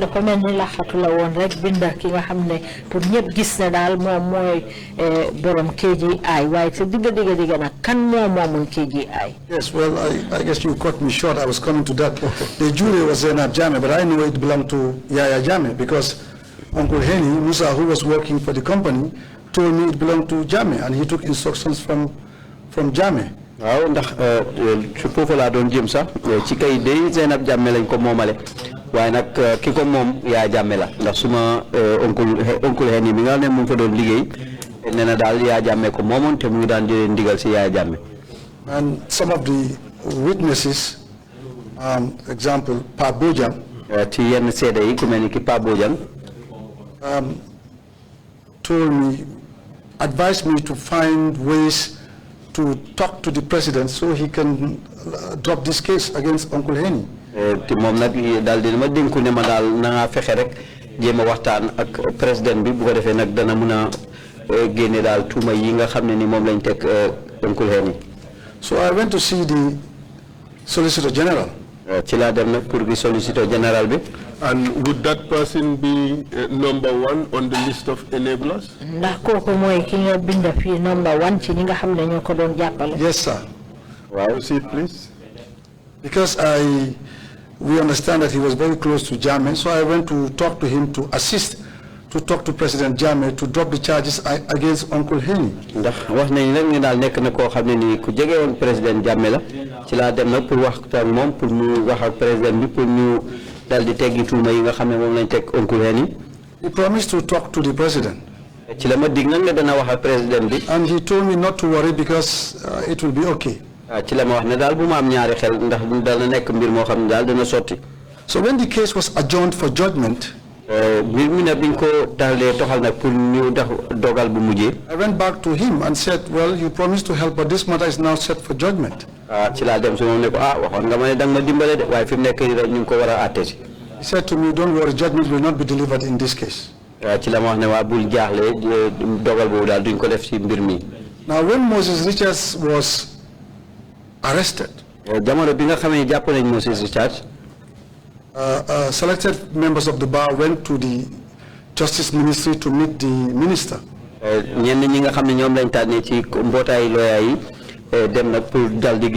Justice Minister. The minister was out, so we went to see the Solicitor General. Solicitor General. Before we went in, we had agreed amongst us, the senior members, that I was the only one to talk, and I would tell him in very clear, unequivocal terms that the demand for the bar was for President Jammeh and the government to drop charges against Moses and for him to be released immediately, unconditionally. Bela ñëwé dem nak ci meeting bi ñun ñëpp d'accord nañ né man may ki wax té li ma wara wax fofu rek moy bëggu nañ président Jammeh mu daldi teggi nag tuuma yi ñu teg ci kaw Moses Richard te nañ ko bàyyi ci saasi te duñ ko teg ci benn sarta. When I finished saying what I said, bi ma paree wax li ma doon wax, he looked at me with so much scorn and venom in his eyes ci la ma gis nag ci la ma xool bët yoo xam ne nii bët yu raglu la. that my mind went straight to my client, Uncle Henny Musa. ci la suma xel dem rek ca suma client bi Uncle Henny. As soon as we left the office, I called my wife and told her, I think I may have put your uncle's life in danger. jamono bi ñu génnee rek ci la téléphone suma jabar ne ko mën na ama dey dugal naa sa oncle si dara de. On that Friday, there was scheduled to be a call to the bar ceremony at court number 1 in the High Court. keroog nag am na waxtaan boo xam ne nii waroon nañ ko oote nag niki aljuma jooju. pour solal ñenn ñi mbaxana avocat. waaw pour nag waaw noonu la. Traditionally, as president of the bar, I am expected to make a statement. ci kaw loolu nag comme nag nga xam ne nii man maay président ni mbootaay looyaa yi danaa war a wax foofu jël fa kàddu. Whilst waiting in the court, I got a telephone call from the clerk at the Banjul Magistrates Court, who called me to tell me the magistrate said the judgment is ready and it will be delivered at 10 o'clock that morning. ci kaw loolu nag ci la ma kooti clerk bi call ne ma nag ne ma magistrate bi mu ne pare na te dogal bi dañ ko def si fukki waxtu yi si suba bi noonu. I told him I could not attend because there was a ceremony in which I was to give a statement. waaw ko ne mënuma faa teew de ndax am na nag benn xew-xew boo xam ne nii. 5 minutes later, the magistrate himself in Kerr. ay juróomi minute gannaaw loolu magistrate bi Kerr call téléphone ma. and told me he's going to deliver the judgment 10 o'clock today. And I wax ne ma dogal boobu naa ko def come to fukki waxtu te na suma client bi ñëw. I went to the Chief Justice to complain about the matter. ci laa dem na ci Chief Justice bi pour tawat nag mbir moomu. And this was Ajim. He called the magistrate and they agreed that the matter would be stood down. That is, they will wait until the end of the ceremony. I will go to the court to take the judgment. ci laa dem nag ci Chief Justice bi kooku di Ajim mu wax moom ne mbir mi daal danañ ko taxawalagum ba gannaaw bu ma jógee ko ci xew-xew boobu. So I called Uncle Henny, the family, for all of them to come to the courthouse in Banjul Magistrates Court. ci laa call Uncle Henny ak family bi yëpp nañ ñu ñëw nag ci Banjul Magistrate Court. So we went to the court and we were waiting until 12:30. ci lañ dem nag ci court bi ñu fa doon xaar ba fukki waxtu ak ñaar bi. Normally 12:30 is the close of the working time. te waxtu woowu nag mooy waxtu ñu war a wàcc. When I didn't see the magistrate, I went into his chambers. bi ma gisutee magistrate bi nag ci laa dem ci place am office am. And I told him we were waiting here and it's 12:30 now. So what happens? ci laa ko wax ne ko ñu ngi xaar de fukki waxtu ak ñaar tegal na. He smiled at me and said, Mr. Tambaidou, you seem worried. I'll be done very soon. ci la ma xool nag daal di muñ ne ma Mr. Tambaidou yaa ngi am jaale de waaye léegi tey ma pare. I said, I'm worried because he's my in-law and he's my friend and he's not in the best of health. This man will not survive jail. ci laa ko wax ne ko daa jaaxle naa de ndax kii suma xarit la suma goro la te yaramam neexut noonu pour ci wàlli tëj. He said to me, what do you want me to do? la ma wax nag loo bëgg ma def. My hands are tied. la ma wax ne daal fi mu nekk nii suma loxo xat na. It's either Uncle Henny wala benn Uncle Henny or me. wala man. And I said, so what can I do now? What should I do? laa ko laaj ne léegi lan laay def. He said, well, the best person to go to is go and talk to the SG, Solicitor General. ci li ma nga war a def rek mooy nga dem si Solicitor General bi. What did that say to you, Mr. Tambaidou? loolu lum la tekkil nag. In plain terms. ci anam yu leer. Is that the Solicitor General could or change his decision. waaw loolu moo mel ni rek Solicitor General bi mën naa wecci xalaatam. And the Solicitor General would only be working on the instructions of Jammeh because it is Jammeh who owned KGI, who was the complainant against Henny Musa. ndax itamit nag Solicitor General bi dana jëlee ndigal ci Jammeh ndax Jammeh moom moomoon KGI. I said, well, And as far as you are concerned, everything changed as a result of that statement you delivered on behalf of the Bar Association. te yow ci sa yëg-yëg yëpp mu ngi soppeeku rek gannaaw kàddu yoo xam ne gaaral nga ko ci kanamam ci turi mbootaayu looya yi. I had no doubt about that because as soon as I left, I called to say I feared for Uncle Henny. waaw ama ci benn jaaxle ndax gannaaw biñ ko génnee rek la téléphone pour wax ne daal jaaxle naa ci affaire yi Uncle Henny. He was convicted and sent to prison. te ci la ko loi daan ñu dal di ko sànni yóbbu kaso. He has since passed away. Depuis bi mu gaañoo. He could not recover from that prison term. Mënut a jot boppam daal ci gannaaw boo xamee ni tëj nañ ko ci kaso.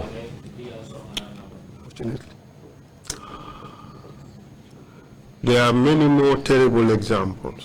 am na misaal yu doy waar yu bari yoo xam ne mun nga ko fee joxe. And let's go back to Baba Job.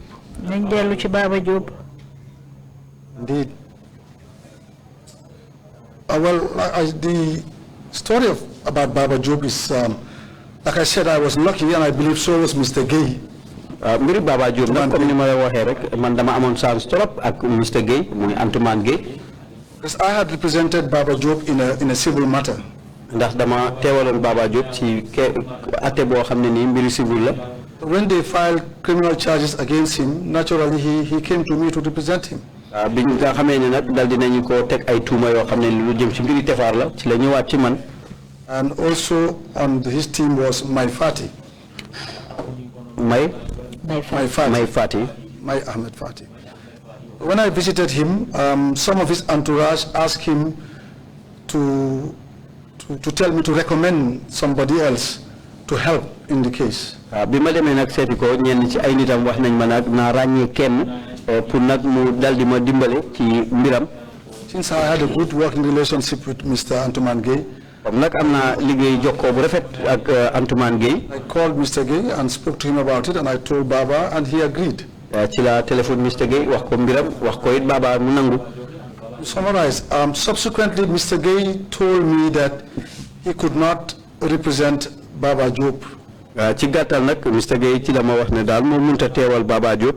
Because Baba Job, I believe, was a witness in the case against Ousainou Darboe, and he had been cross-examined at length by Mr. Gay, or was to be cross-examined. ndax Baba Job moom itamit nekkoon na seede ci teewa mbir moo xam ne nii diggante bu àtte lawyer Darboe la te itamit am na yenn laajte yu bëri yoo xam ne nii laaj na ko ko.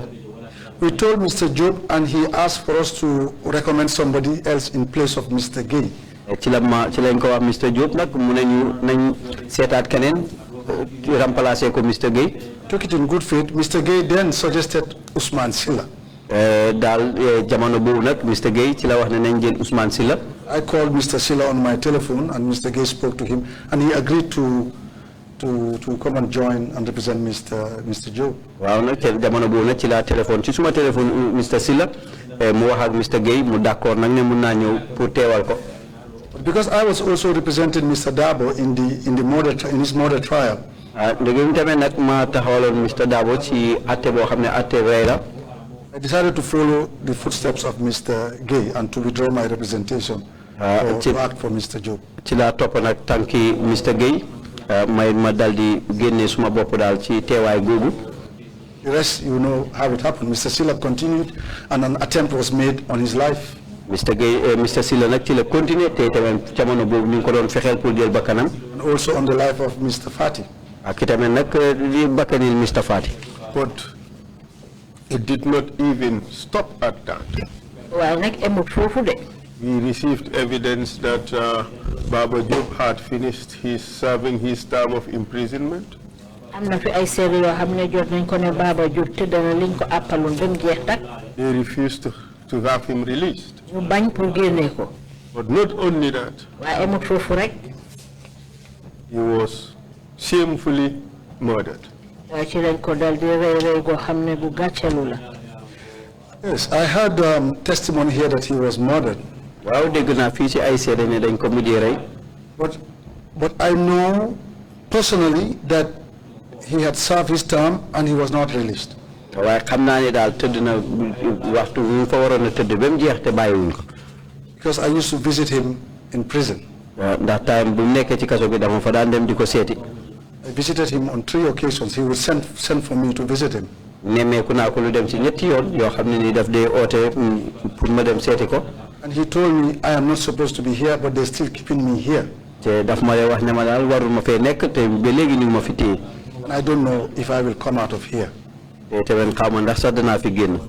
But he had some optimism. He hoped that he would be able to live there one day. waaw waaye nag amoon na ngëm gu ma sikk ne daal dana am bés dana fa génn. Unfortunately, he didn't. But in spite of all these, it was sought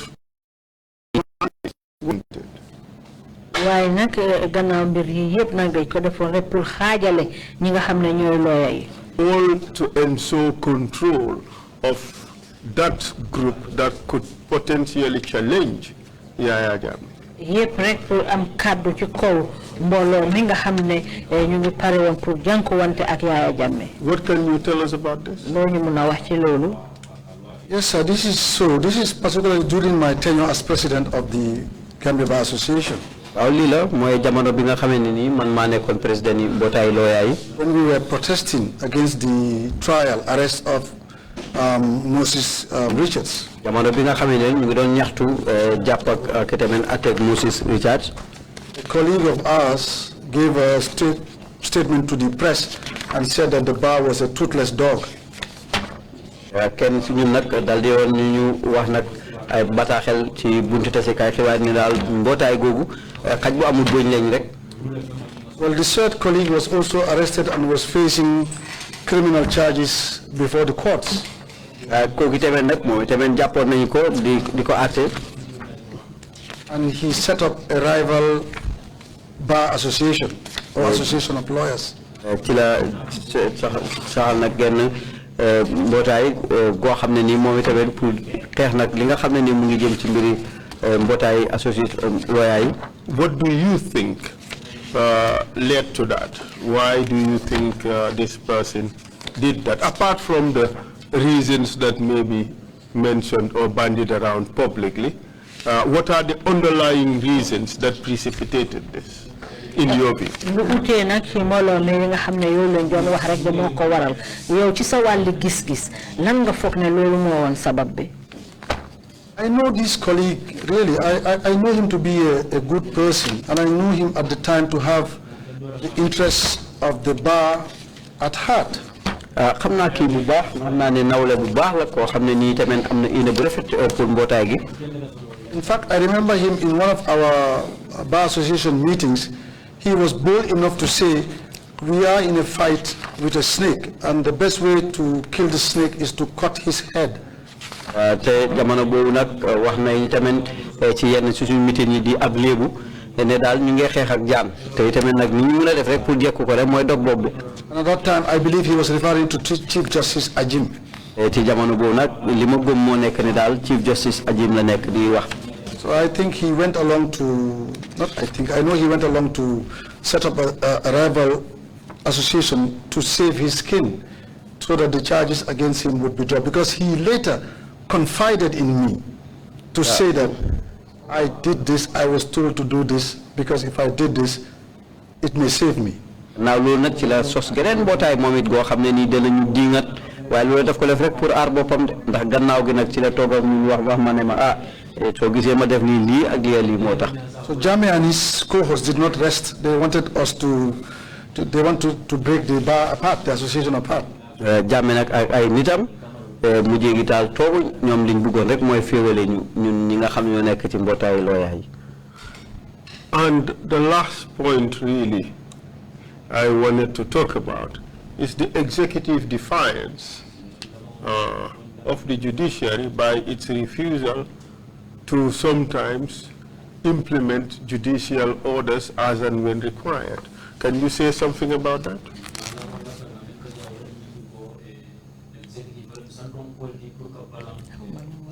Sorry, sometimes I wait because I believe... Yes, the interpretation is going to come, but let me do it in Wolof. Li mujjee liñ bëgg a waxtaanee mooy nguur gi ndax mbete Jammeh sax lim daan bañ a def li nga xam ne moom la ko code bi diktal yenn yi ñuy ci jiixal seen tànka yenn yi sax ñuy koo bañ a def Mr. Tambaidou loo am pour wax ci loolu. Well, there were many examples of that where court orders and judicial decisions were not respected.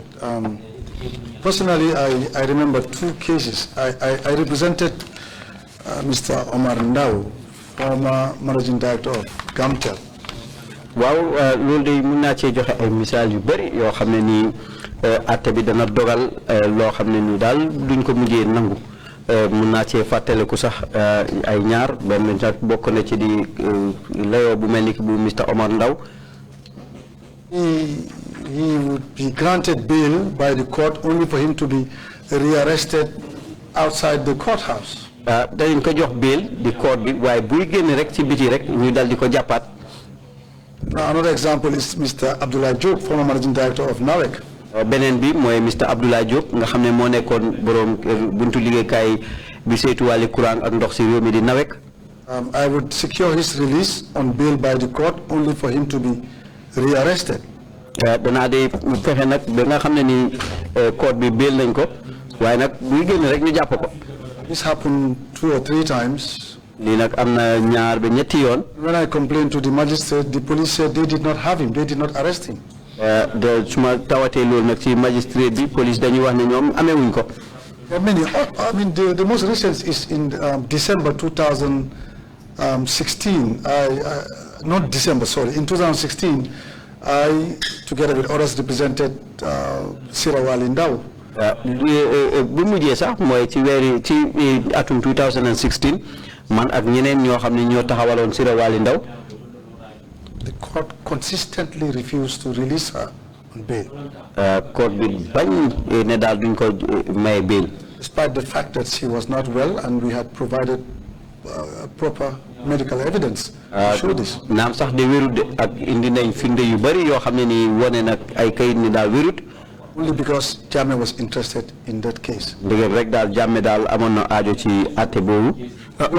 Because he would preempt these cases. He will come to TV, national television, and talk about these cases and say he will deal with these people, or people will see how he's going to deal with those people.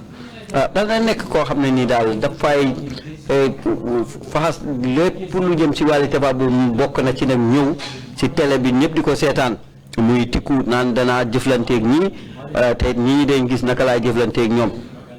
So these judges were intimidated, and magistrates, they were intimidated. kon nag magistrate yooyu noonu dañ leen doon kupp di leen tiital. Not to release. ne daal duñ ko mën a bàyyi. We have had evidence how they have really abused the provisions of the law when it regards to bail, by giving bail by one hand and taking it away by the other through the imposition of conditions that a person was unlikely to meet. am na fi ay seede yoo xam ne jot nañ ko fi lu aju ci anam yoo xam ne nit ki dinañ ko bàyyi pour ñu ne dañ ko war a bail ci benn anam ci taxawaay bi rek ñu dal di ko jëlaat ne dootuñ ko jox bail bi dal di sukkandiku ci ay lay yoo xam ne daal ne loolu moo tax ba borom waruñ koo bail. You and I know that if a court gives bail with difficult conditions, it's tantamount to no bail. It's like they have not given bail at all. maa yow yëpp xam nañ ne bu fekkee ne court bi dal dinañu joxe bail teg ko ci ay sàtta yoo xam ne nii boroomam mën koo jot wala lu jafe la boobaa mu ngi mel ni rek bail amut. In fact, as president of the bar, I took it upon myself to visit some of the judges and magistrates in chambers to explain to them that to give them the value of the dalasi to the dollar as compared to the naira because they would come and talk about millions of dollars. And I said, our money is not as useless as you think it is. So when you say $1 million, that's a lot of money here. I had to see them in private to try to educate them on this so that perhaps this would help in the reduction of bail conditions. léegi nag danaa de waxtaan ak magistrate yi ak judge yi ci seen office mën a ñoom rek jàngal leen dal di leen xamal tamit value lii nga xam ne nii mooy fooraayu suñ xaalis bii. In fact, let me give you another example. Justice Otaba was the one presiding over the prosecution and arrest of the UDP executive and members, including Mr. Dabo. ma jox la beneen misaal Justice Otaba moom moo doon di àtte nag ndaw yi UDP yi nga xam ne téewoon nañ leen ak lawyer Dabo. Justice Otaba looked a very decent man. He was God-fearing because he always discussed the issue of God. So I thought he was very God fearing. moom nag boo ko gisee da ngay foog nit ku yiw la koo xam ne nii waxi yàlla rek la dee waxtaanee. We had a pending bail application. We discussed the matter, myself and Mr. Gay and others, and there was a debate. I said he would release them on bail. He would release Mr. Dabo on bail, and they told me he will not release him on bail. waxtaanoon nañ nag lu jëm ci wàlli bail jamono boobu sax dàggante woon nañ ci ñu ne leen ma ne leen dana ko bàyyi ci bail de ñu ne ma déedéet du ko bàyyi mooy lawyer Dabo. When the judge retired in chambers to consider his ruling, bi mu delluwaatee nag ci office am bi pour seet nag li nga xam ne loolu mooy wàlli dogalam. I discussed with Mr. Gay and others, and we agreed that I thought he's a good man. Since you think he's a good man, go to him and see whether you can find out whether he's going to release them on bail or not. bi ñu waxtaanee nag ma ne leen nag nit ku baax la ci leen ma wax ne ma comme que yaakaar nga loolu na demal gisanteeg moom seet. So when I went to Justice Ottawa, he said to me, isn't there an inter-party committee in this country, a committee where all the political parties have representatives, so you can go and talk to them to facilitate bail? ci bi ma demee ci moom na ci la ma wax ndax réew mi fii amul comité boo xam ne nii parti yi nekk ci réew mi yëpp am nañ fa ku leen fa teewal nga waxtaan ak ñoom lu aju ci wàllu bail boobu. My Lord, this is not an issue between parties. ci laa ko wax ne ko the state against these people. lii na nekkul loo xam ne mu ngi nekk ci diggante ay parti lii diggante réew nguur gi la ak nit. He did not give them bail. joxul leen bail. He had other considerations. am na leneen lu mu bàyyi xel. That was Jammeh. mooy Yaaya Jammeh. In fact, for someone looking at these things from a distance, because I didn't practice here at the time, it seemed as if grant bail or not to grant bail, the consideration was to punish or not to punish, instead of whether a person was a flight risk and whether if the person released would show up in court. jamono jooju nag xaw ma woon ndax nekkuma fi woon di liggéey jamono jooju waaye ci mbiri bail li nga xam ne noonu lañ ko doon gisee mooy ndax borom buñ ko bàyyee dina war a dellu si waat ci court bi wala dina rëcc ak yu mel noonu. dafa mel ni pour joxe bail dañ ko daan def rek pour seet kan la ñoo mbugal ak kan lañ jot mbugal te liñ ci waroon a seet mooy ndax nit ki suñ ko joxee bail dina daw ndax du daw ndax dina delsi pour uyu si court benn du delsi. That is true, and I believe the Solicitor General, former Solicitor General, Chairman Marina, gave evidence about this. The fact that you would charge, someone will be charged with an offense that is triable only in the High Court, but will be indicted before the Magistrates Court, and who invariably had no choice but to remand the people or the persons appearing before them in custody and then transfer, order a transfer of the case to the High Court. So why couldn't the person have been taken to the High Court in the first place? Yes, I believe this was easier with the Nigerian judges, because I'm not very sure of these facts, but this is what happened with Bori Ture. I think Bori Ture, in transferring a case of murder, I think against Usainu Dabo, released him on bail and then transferred the case. And perhaps this is what made him encounter difficulties. I'm not very sure about the case, but I think that is what happened in that case. But also, present-day Justice Jaite, when he was a magistrate, apparently he released some people on bail, or discharged some people, and suggested that jurisdiction lay elsewhere, and he was arrested and detained for having done that.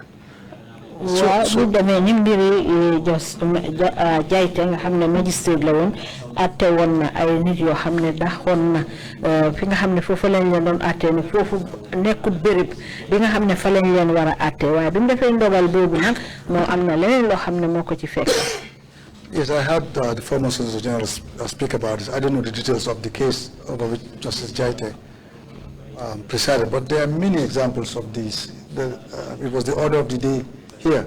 Well, dégg naa former Solicitor General bi wax ko fi waaye nag xamuma nag mbiri Jaite nag naka la am fa tëddee waaye nag mun nañ cee joxe ay misaal yu bari dina nekk na loo xam ne daal aada la woon ci bés bi rek. The lawyers did not take all this lying down. When it came to the crunch, the bar stood its grounds in November and December of 2016. Could you tell us about it? November. What year was it? 2016. 2016, very November. That December. Very December. I want I tahawa yo hamne jelon nañ ko ci. Yes, indeed. I must say there are many brave lawyers in this jurisdiction.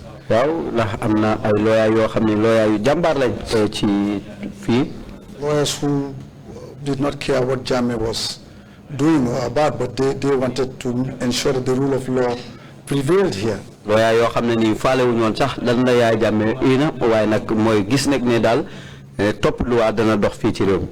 after the December 2nd elections of 2016, and after Jammeh's turnaround, a young colleague, a brilliant young colleague, called me and said, Mr. Tambaidou, what are we going to do about this? Moy nak wote bi nga xamné ni mom lañ fi doon kaccio ci président bi gannaaw bo xamé ni nak ya Jammeh tourné wat na kenn nak ci ndaw yoyu nonu ko téléphone ma né ma Mr. Tambaidou lan lañu def nak. For the historical record, Mr. Tambaidou, it's important that we note who this person is, this brilliant young lawyer. Wa amna solo nak ci wali xibaar yi ñu mëna xam lawyer bi nga wax ni ndaw la bo xamné ko am fit la mom kan la. Yes, I was going to say so. He's none other than Aziz Bensouda. Mom moy Aziz Bensouda. Young but very brave, fearless. He did not fear Jammeh. Xalé nak way nak ragalut ya Jammeh nak. So he called me and said, asked me, and I said, what can the bar do? The bar is now without any potency. Lan la bar bi wara def ndax bar bi da mu melni fi nek ni amul ben katan. He said, let's try. Let me call a few people. You can also call the seniors, and we can arrange to have a meeting. Ci la ma wax ne xarama téléphone ñen ñoy nga téléphone ñen ñu sét na dañ am meeting. He said, let's try. So he suggested that we meet, a few of us meet at a place at Coco Ocean. Ci la wax nak ne ma comme la mu xelat ni ñu neew rek nañ tassé ci Coco Ocean. I remember Salou Tal was there. Kuna Salou Tal Musa Bachili, Abdoulaye Sissoko, Kombegei, Rachel Mendy, and Aziz Bensouda and myself. Aziz Bensouda ak man ci suma bop. And we discussed the matter and worked out a strategy that we should call a general meeting of the bar the next day to discuss the way forward. Ci lañ jël nak dogal ne dal éleksi war nañu oté nak meeting pour ñepp ñu bokk ci mbotay loyay bobu ñu waxtané ko. On the fateful day, I must say, Mr. Val, this is the biggest turnout of lawyers I have ever seen during my practice. Ci benen bes bi nak Mr. Fall moy bes bi nga xamné ni ci la lawyer yi gëna dajé ci jamono bi nga xam ma ngi yëngatu ci mbiri lawyer. And this was the time when the security situation in this country was most volatile and most precarious. Jamono ji na moy jamono ji nga xamé né wali karangé gi nga xamné mu ngi won ci biir réew mi jamono bobu jaxaso won na lool. Yes, but really, we did not even consider that because the people had voted Jammeh out. The people were in the street dancing, jubilating. So, I mean, fear factor was gone. Loolu dal soxalutoon ñu sax ndax yaa Jammeh jamono boobu nit ñi nekk ci réew mi bëggatuñ ko wone nañ ko ci ay carte ndax génne nañ ko fi nit ñaa ngi ci mbedd yi di noos tay bu daal njàqare amatul. Almost every lawyer I know turned out except 2 or 3. Daanaka daal mbooleem lawyer bu ma xam ñëwoon na ci loolu kanaa ba mu des ñaar wala ñett rek. We resolved to condemn Jammeh's U-turn. Ci lañ nangu nag pour ŋàññ nag tournée bi nga xam ne nii moom la Yaa Jammeh tournée maanaam bañ gi bañ. We invited the press to come. ñu oo nag buntu taseekaay xibaar yi ñu ñëw. But other people invited themselves. Waaye ñeneen ñi nag ñoom ñoo oo seen bopp. Like who? Mel ni kan. The place was full of NIA officers. Place bi nag NIA officers ñu fa feesoon tep. And they were going about their business, working around our meeting. waaye nag ñu ngi foon di caakaayootu rek di topp ci seen bërëbu meeting boobu. I remember I mentioned this to Mrs. Mendy, Rachel. I said, have you seen this? And she said to me, invite them to come to the meeting. ci la wax nag Mrs. Rachel Mendy nekkoon ndax gis nga NIA ci la ma wax ne woo leen ñu ñëw ci meeting bi. Because the fear factor, like I said, had gone. ndax jamono boobu noonu nag njàqare gi daal nekk ci ñun daal dem na. In effect, we resolved to condemn Jammeh, make a statement, make a demand for him to hand over power. ci jamono boobu nag ci la ñu ànd nangu ne daal ñu sàkku ci Jammeh mu dal di wàcc dal di joxe nguur gi. I believe it was Aziz who suggested that at the time, because at the time the presidency of the bar was vacant. yaakaar naa jamono boobu daal Aziz moom nag moom moo xalaat ndax jamono boobu njiitlaayu baa bi daal nekkutoon amul noonu ko. So the bar needed a leader. time boobu nag ñun aajo nañ njiit. I remember correctly, he proposed me. su ma fàttale ko ci la ma wax ne ma daal man naa nekk ko jiite. And everybody supported the idea. ñëpp nag ànd ci xalaat boobu. This was the greatest show of defiance by lawyers in the history of this country. lii mooy anam bi gën a am doole ci mbañ goo xam ne lawyer yi bañ nañ ko ci réew mi ci wàllu taarixi réew mi. Yes, we believe that we had the support of the people, the Gambian people. We really believe that. waaw ndax jamono boobu am nañ ngëm gi ne daal am nañu taxawaay nit ñi nga xam ne ñoo nekkee ci réew mi. And I remember Aziz making the point that this is an opportunity that cannot come back. We have to. The bar had lost confidence in the public. The public had lost confidence in the bar. This was a time we are not only doing what is right, but we are rebuilding our image as well. jamono boobu nag ci la ñu Aziz wax ne na dina mooy jamono boo xam ne nii daal dootu del si waat ndax nit ñi ñàkkoon nañ kóolute si ñun te tamit fi mu nekk nii du rek def suñu liggéey de waaye na nañ fexe kóolute googu ñu delloo ko ci ñun.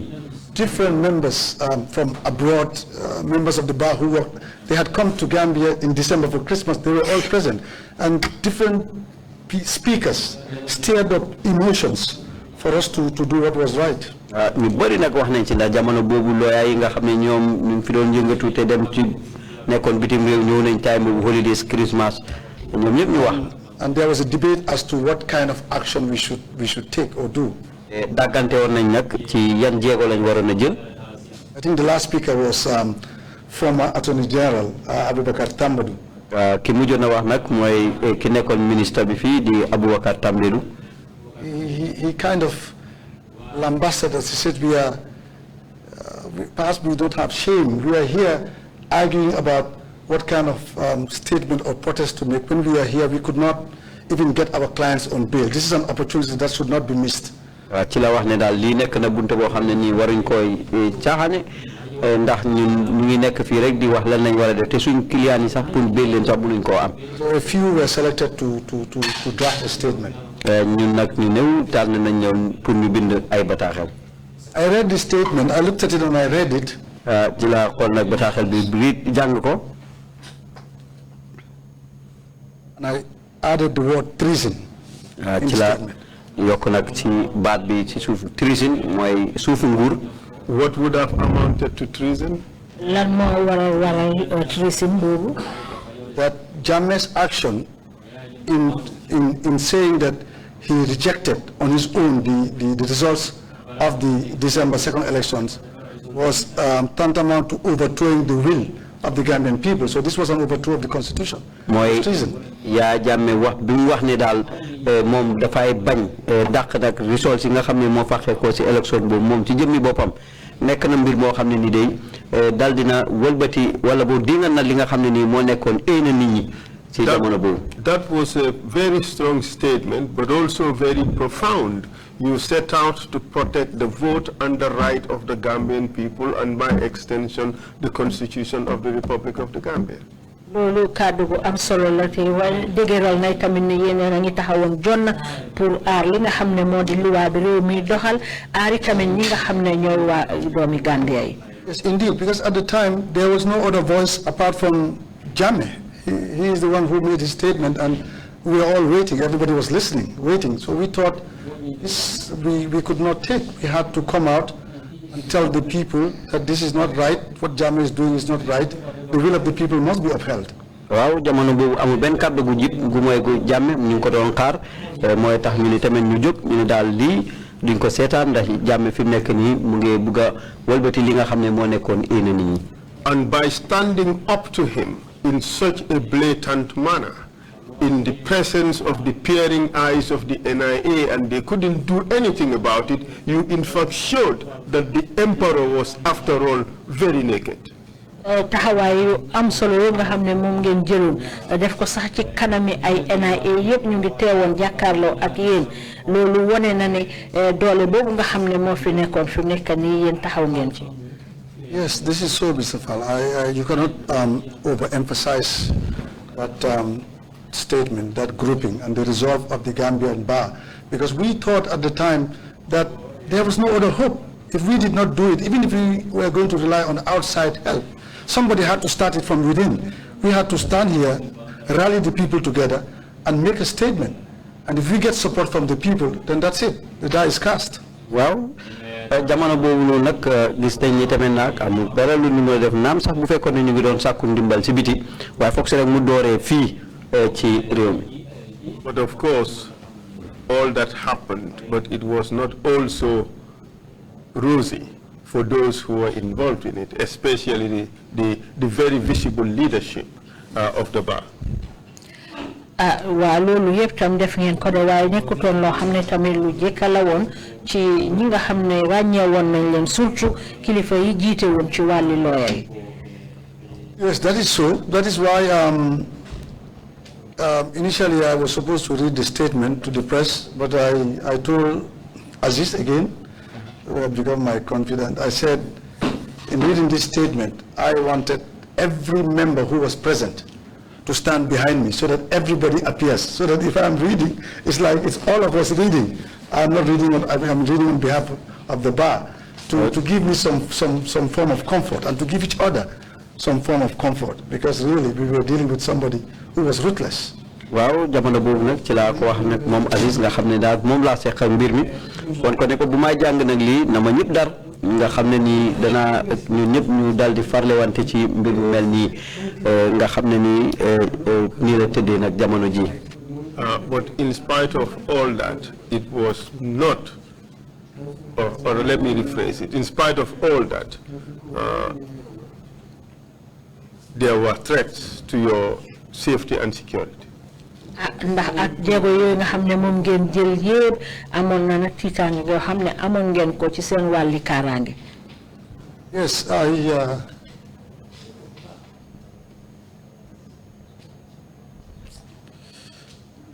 I traveled and came back, and I discussed with Aziz. Tukki woon naa bi ma ñëwaatee ma waxtaan ak Aziz. He told me he had rumors that certain members were being targeted, including me. Ci la ma wax rek ne ma waaw dégg na nag ay waxi suuf yoo xam ne nii ne am na ci ñun ñoo xam ne ni dàkk nañu moom ci Jammeh had plans to eliminate certain people. mais Jammeh am na pexe moo xam ne nii pour faxas ñenn. And he discussed with me about how best to take precautions. And I told him I was not leaving the country. I was going to stay. I had made arrangements for a safe place to stay. Ci laa ko wax ne ko waaw man nag du ma delluwaat du ma génn waaye def naa ay pexe pour foo xam ne ni daal dinaa fa mën a nekk te dana nekk fu aaru ci man. He told me too that he had also made arrangements for his security. moom it wax na ma itamit ne daal def na ay pexe lu jëm ci wàllu kaaraangeem. I arranged for my family, my mother. I'm sorry, this is difficult for me. I'm sorry, Mr. Tambaidou. Yeah. Stop. Anyway, I'm sorry. I made arrangements for my family to leave. Ci la fexe nag ci laa fexe ba suma njaboot gi génn fi. And I said I wasn't going. Ci laa wax ne daal du ma dem. On the 14th of January, there was a meeting of ECOWAS Chiefs of Staff in Abuja. Ci fukki fan ak ñeenti ci weeru January am na meeting yi Chief of Staff ci Nigeria. After the meeting, I got a call gannaaw meeting bi nag ci lañ ma call from Nigeria that whatever I was doing, ne lépp lu may def nag I should leave the country. naa génn ci réew mi. I then got a number of calls from family members telling me that my brother Ba was looking for me. He was abroad then. waaw ci laa jot ay téléphone number ay call yu bari ne suma rakk Ba mu may ut te boobu mu ngi woon ci biti. I finally spoke to him and he told me that I must leave. jamono boobu nag mujjee naa wax ak moom ci la ma wax ne daal foog si ma génn fi. On the dawn of the next day, 15, I left here with all my family. fukki fan ak juróom ci fajar ci ëllëg si ci laa génn fii. Before that, somebody else in the State House, there's a soldier in the State House. kenn nag benn soldat ci State House. He also gave me a tip-off. moom it daal dina ma yeetal. Through my brother. ci jaare ko ci suma brother bi. That a list had been prepared. ne am na lim boo xam ne ni bes nañ ko bind nañ ko. I was on that list. My name was on that list. te suma tur mu ngi woon ci lim boobu. They thought that I really valued my life and I wanted to leave. I should go. I left. ci la ma wax naa ne bu fekkee rek daal bëgg naa suma bakkan bi naa fi génn ci jamono boobu laa ci génn.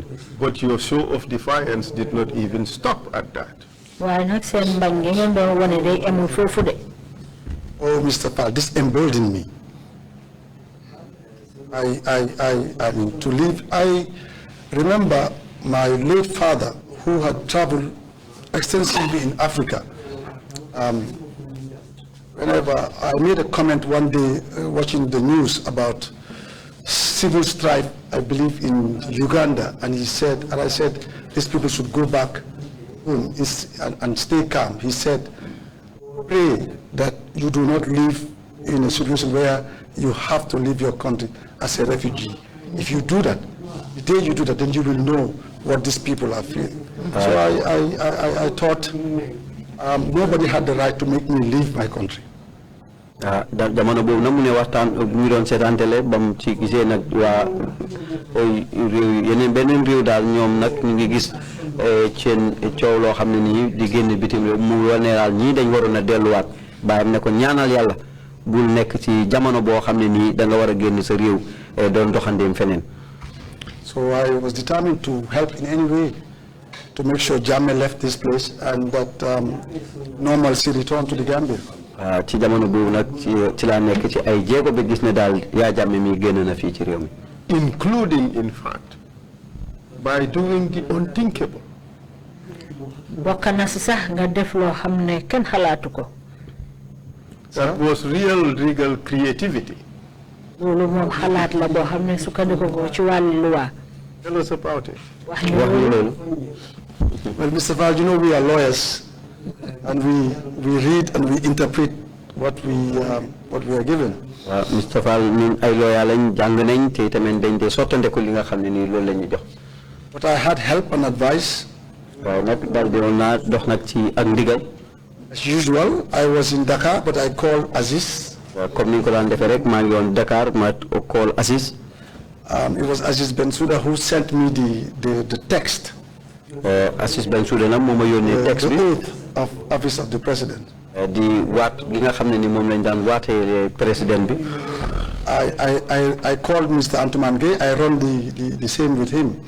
ma téléphone Antoumane Gueye maa moom ñu dal di def benn mbir moom. He gave me advice as to whether this was the proper oath. waaw ci la ma jox nag ndigal ndax lii moo nekk nag waat gi nga xam ne moo war. But then when I looked at the constitution, I had taken my copy of the constitution with me for some unexplainable reason. When I was going to Dakar, the only book I took was the constitution of the Gambia. te boobu yóbbu naa nag book bi nga xam ne nii ci lañ bind luwaay réew mi di benn book boobu rek laa yóbbuwaale Sénégal. And I read through the provisions. ci laa jàng nag ci xat yi nga xam ne ni ñoo ci nekk. And I believed the president could be sworn in. gëm naa ne président mën nañ ko waatalee. In the embassy, it being a Gambian territory. ci embassy bi nga xam ne ni loolu nag bokk na ci suufi Gambia. But then I questioned myself on the day of the event. waaye nag jamono boobu nag laaj naa suma bopp.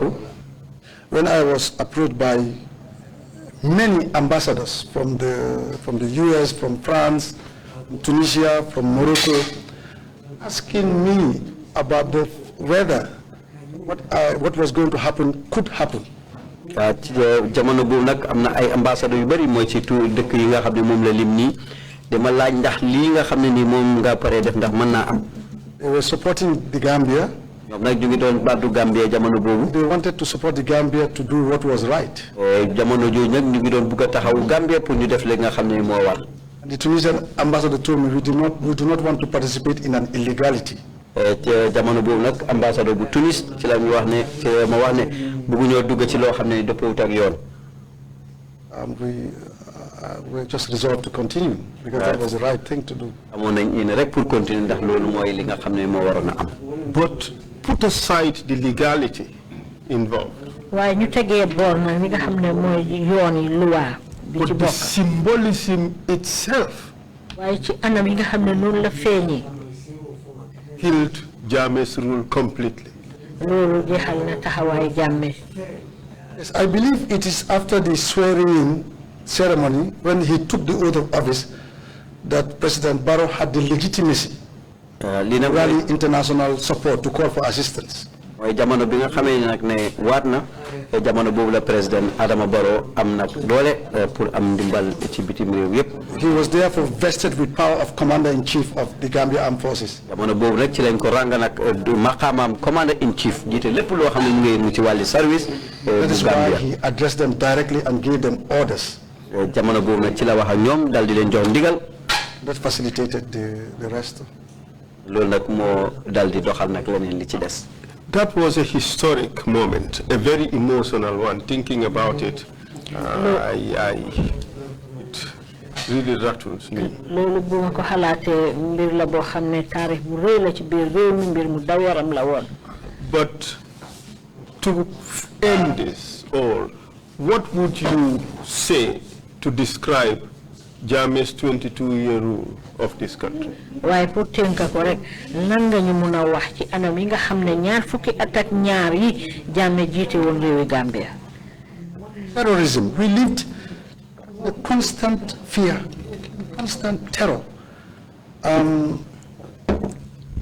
It was not a normal situation. People went about their business, behaved, but you had to be careful. We lived here, even as lawyers in the courts. niñ fi dëkkee woon rek mooy ak njàqare rek njàqare gu ma sikk nit ñaa ngi doon dem nag toppatoo ji seen i aajo waaye saay bu ne rek yaa ngi oytu ñun tax ba ci looyaa yi ci biir kood yi. Lawyers returned briefs. They did not accept certain cases, and that was their livelihood. looyaa yi léegi ñu dal di delloo nag ay case yoo xam ne ni dañ ko waroon a dékku ndax loolu mooy seen dund.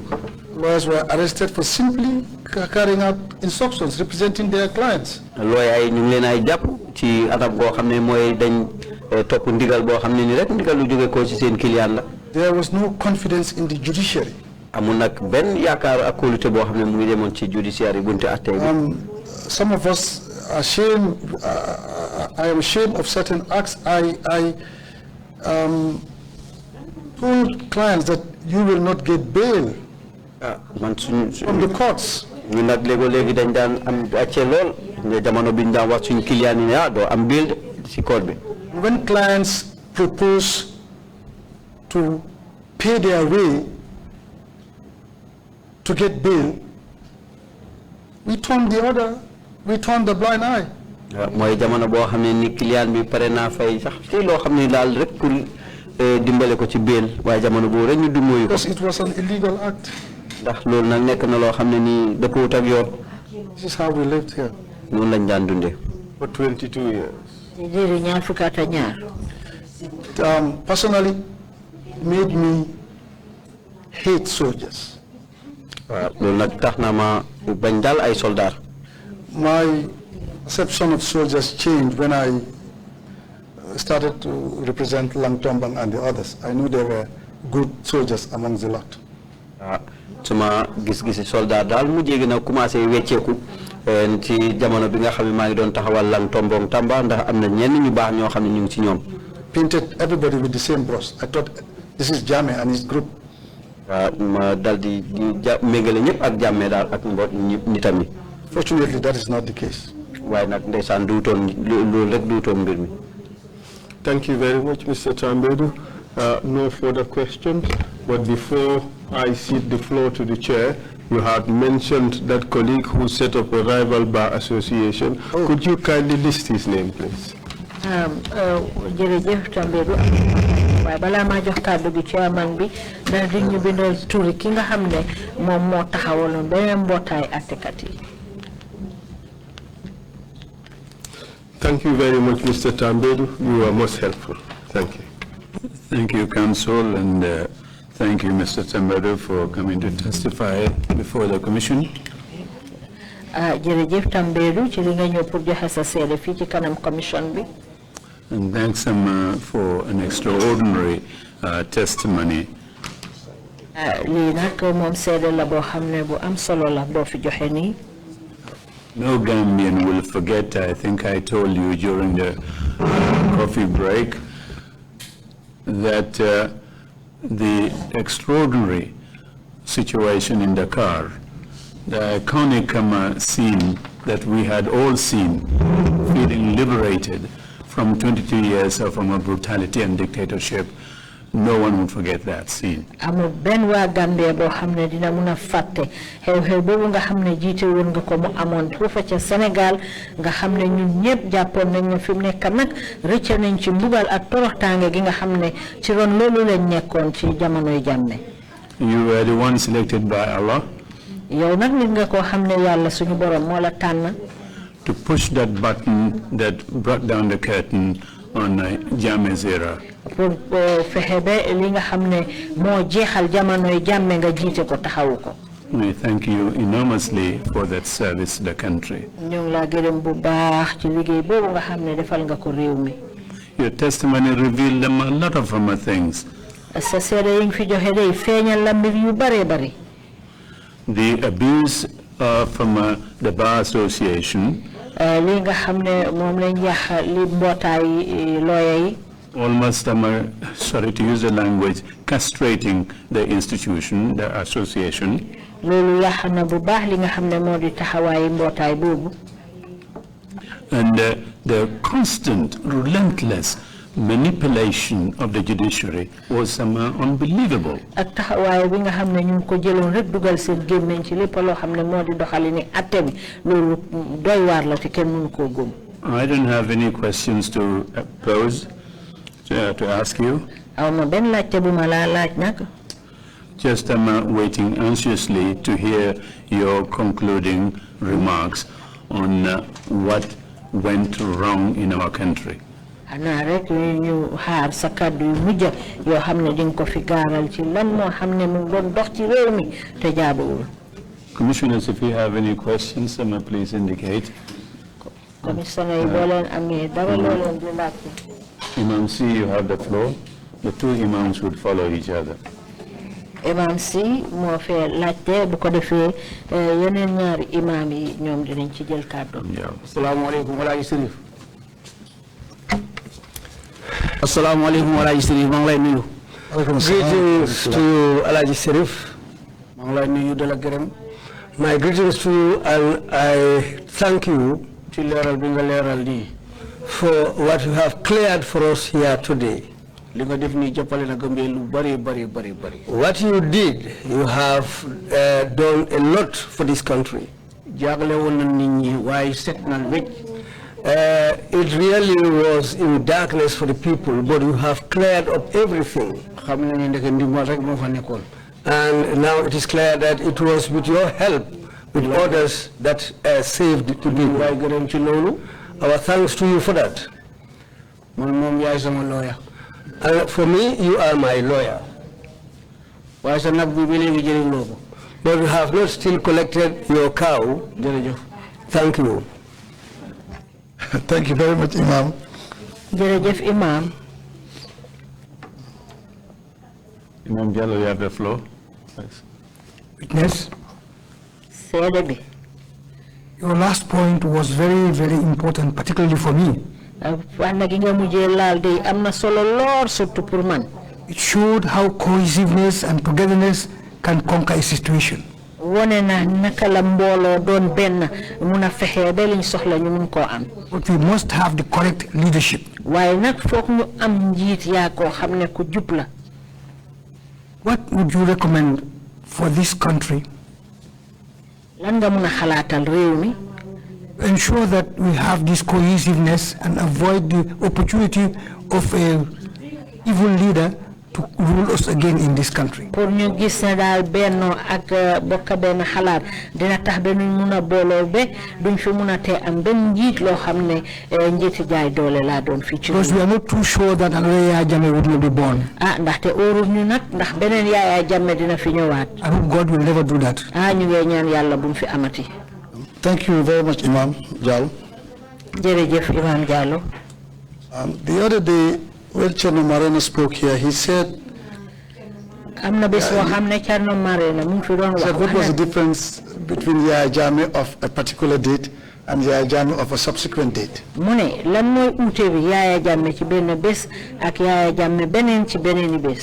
It is the people. The people empowered him. The people took away that power. We are a democratic country. And we exercise a will through the ballot box.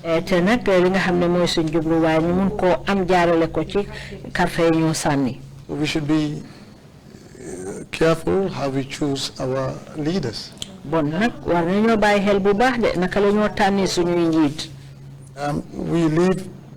We still live here in an era of the Mansa. The president is empowered by us. But if we act as jealous to him, then Yaya Jammeh is born again. It's the people who made Jammeh. I believe we have learned our lesson. Going forward. Inshallah, another Jammeh will not be.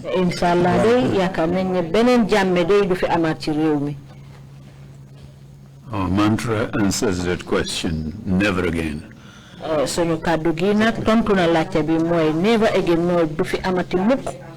Bishop, you have the floor, please. Thank you, Chairman. Chairman. Mr. Sheriff Mari Tambaidou. Mr. Sheriff Mari Tambaidou, you sworn in the president and the embassy in Senegal. President embassy Senegal. How did you manage to go about it?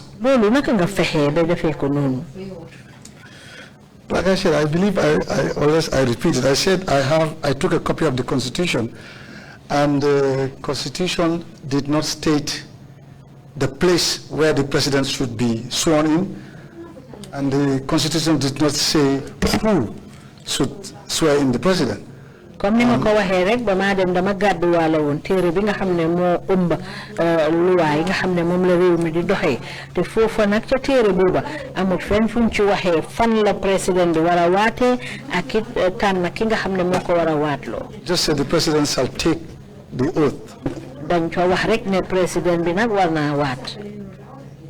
Traditionally or by custom, the highest judge in the land, the Chief Justice, administers this oath. ci aada li nga xam ne noonu lañ ko baaxoo di defee ki nga xam ne moo gën a koy nag ci mbiri àtte bi moom mooy jiite at waat googu. But this is when things are normal. lii nag mooy jamono bi nga xam ne daal mbir yi dëppoo na ak yoon. We were in exceptional circumstances. waaye nag ñu ngi woon ci jamono boo xam ne daal jamono bu utee la ak loolu. Demanded exceptional action. kon nag boobaay tamit force rek ñu jëfoo ay jéego yoo xam ne ni uute na ak ni mu war a demee. That is why loolu moo tax. The president was sworn in Dakar. loolu moo tax président bi ñu waatloo woon ko ca Dakar, Sénégal. It was an exceptional action indeed. Again, how did you manage to get access into the embassy? léegi naka nga mun a fexee nag ba mun a jot ci embassy bi foofu.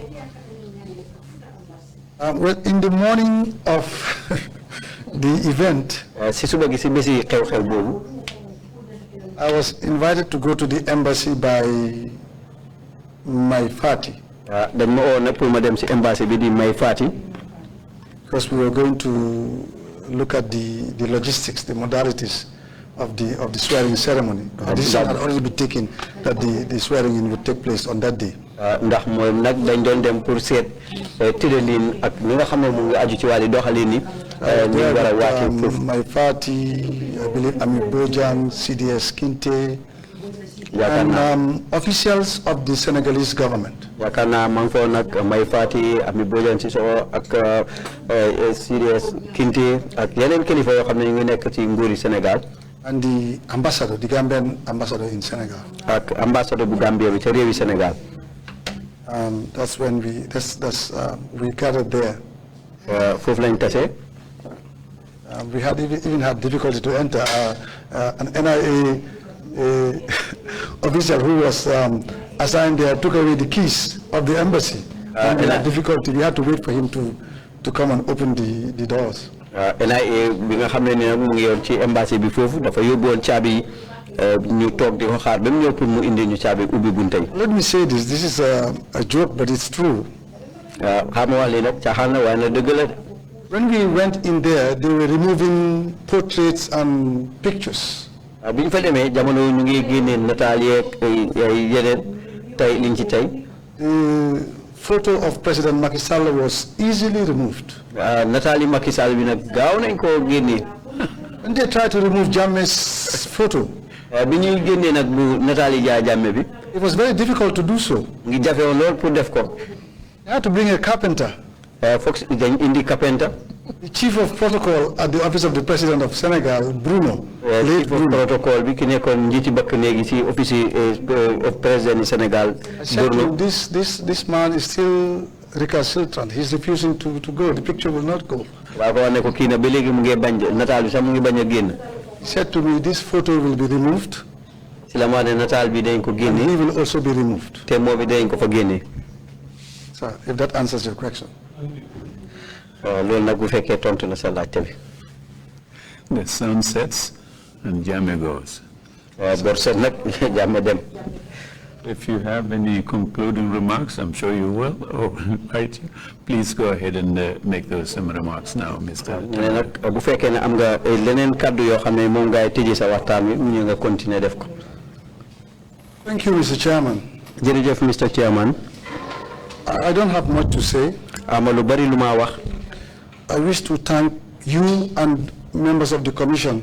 dama leen a gërëm yow ak ñi nga xam ne yéen a seq pencum commission bi. And Council Mr. Fall. ak Council Mr. Fall. And everybody involved with the TRRC. ak mboolem koo xam ne ni yaa ngi liggéey ci TRRC bi. For giving me the opportunity to participate in this historical making event. ci bunta bi nga xam ne ni jox nañ ma ko pour ma bokk nag ci xew-xew bi nga xam ne ni taarix la. I am extremely happy to be here. kontaan naa lool pour teew fii. All the years when Jammeh was in power, at yëpp nga xam ne yaa Jammeh mu ngi woon ci nguur gi. I prayed for. maa daan ñaan. And I sincerely believed. te dama daan am ngëm ngi ne. that a judicial inquiry of some sort will be established. li nga xam ne ni mu ngi jëm ci wàlli taxawal penc pour seet li nga xam ne ni am na danañ ko mos a taxawal. I believe in my heart that Jammeh would be removed here and something like this will happen. I really believe that. suma ngëm yi xool ne yaa Jammeh dañ ko fi génne te penc bu mel nii dana doon war a am. And I'm happy Allah answered my prayers that this is the case. te kontaan naa na yàlla nangul na ma sumay ñaan. The TRRC is doing a wonderful job. TRRC bi de ñu ngi def fi liggéey bu am solo. And I encourage everybody to support it. te tamit xirtal naa ñëpp ndal ñu taxawu TRRC bi. What is being accomplished here, what you have achieved here, li nga xam ne ni moom la ñu am fii. surpasses my expectations. weesu na sax suma njot. I pray to Allah for you to continue your good work. ñaanal naa leen ci yàlla nag ngeen continuer seen liggéey bi. And to guide you in your deliberations. mu aar leen ci ni nga xam ne noonu ngeen a àggale seen liggéey. For the people of the Gambia, ci niti Gambia yi nag. this is a wake-up call. waaw lii nag nekk na ab eete de. This is a very small country. réew mu ndaw la. The president who was here was made by us. président bi fi nekkoon nag ñun ñoo ko fi tegoon. Everything he did, he could not achieve on his own. lépp lu mu fi def na mënu doon koo demal boppam. We should be wary of that. war nañoo nangu loolu. And we should be careful of that. war nañ cee bàyyi xel tamit. If the Gambia is good, it's good for all of us. su fekkee Gambia baax na mu ngi baax pour ñëpp. But if it goes to the dogs, waaye nag bu ñëwee ci savaan. what happened will happen again. li xewoon dana xewaat. I thank you for giving me the opportunity to address you. gërëm naa leen lool ci ni ngeen ma joxee bunta bi. Thank you very much indeed, Mr. Tambaidou. jërëjëf Mr. Tambaidou. Before I turn to council, just ask one last question. I'm just curious. When council asked you to write down the names of Jammeh's enablers, I thought it was going to take you 30 minutes to do both pages. But you came up with probably, I don't know how many, you haven't seen the list yet. I was hoping that it would be a 2-page long list. Instead, you had a short one. Why was that? bi nga xamee ne council laaj na la pour nga bindal ko limi ñi nga xam ne ñoo daan jàppale Jammeh yaakaaroon naa ne dina la jël waxtu wu yàgg dem ba fanweeri minute waaye nag gisaguma lañ ca binda de waa xam naa ne ay tur yu gaaw moom nga fu binda lan moo waral loolu. The enablers. ñi daan dimbale yaa Jammeh ñi ma bind. It's contextual. It's related only to the judiciary and the legal sector. dafa am rek fu ñu ko beree mooy judiciary bi ak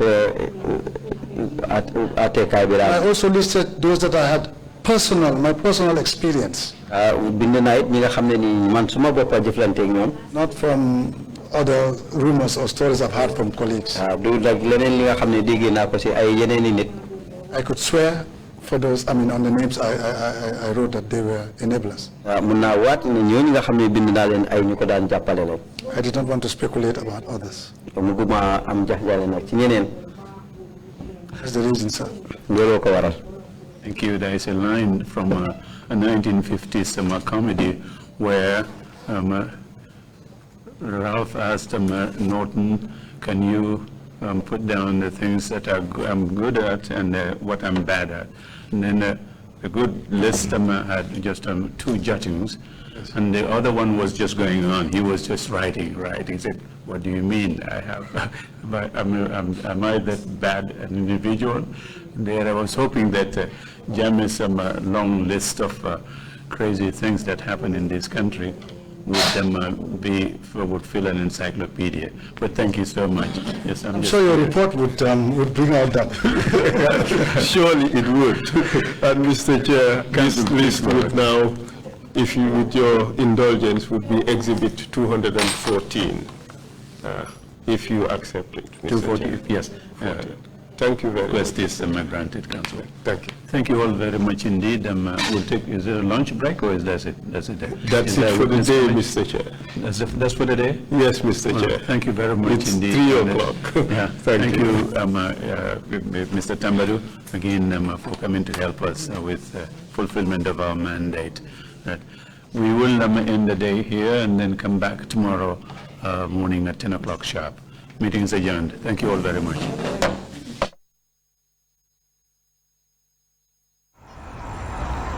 When we touch down, better broke down.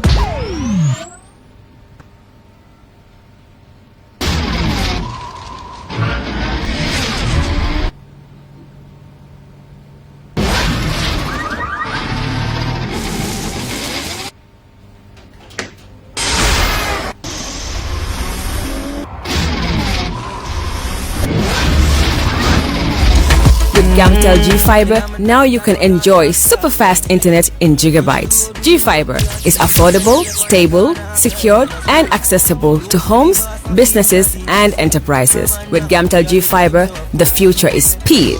Gamtel, creating a brighter future in communication. So she became mine and see the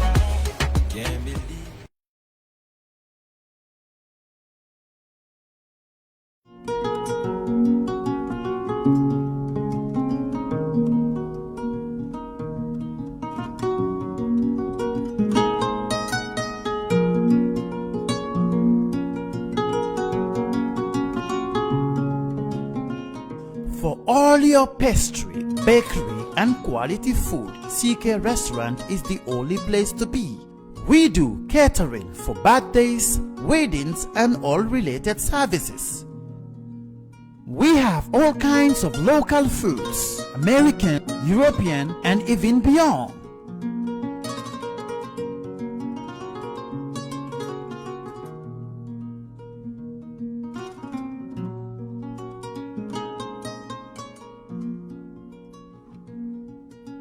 Come and have a taste of our local juice, ebe, and other services.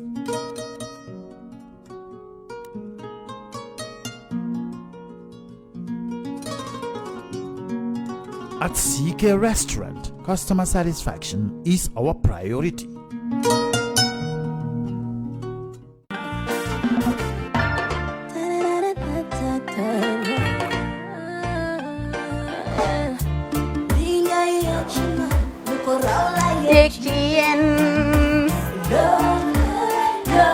Love like fire. Wow.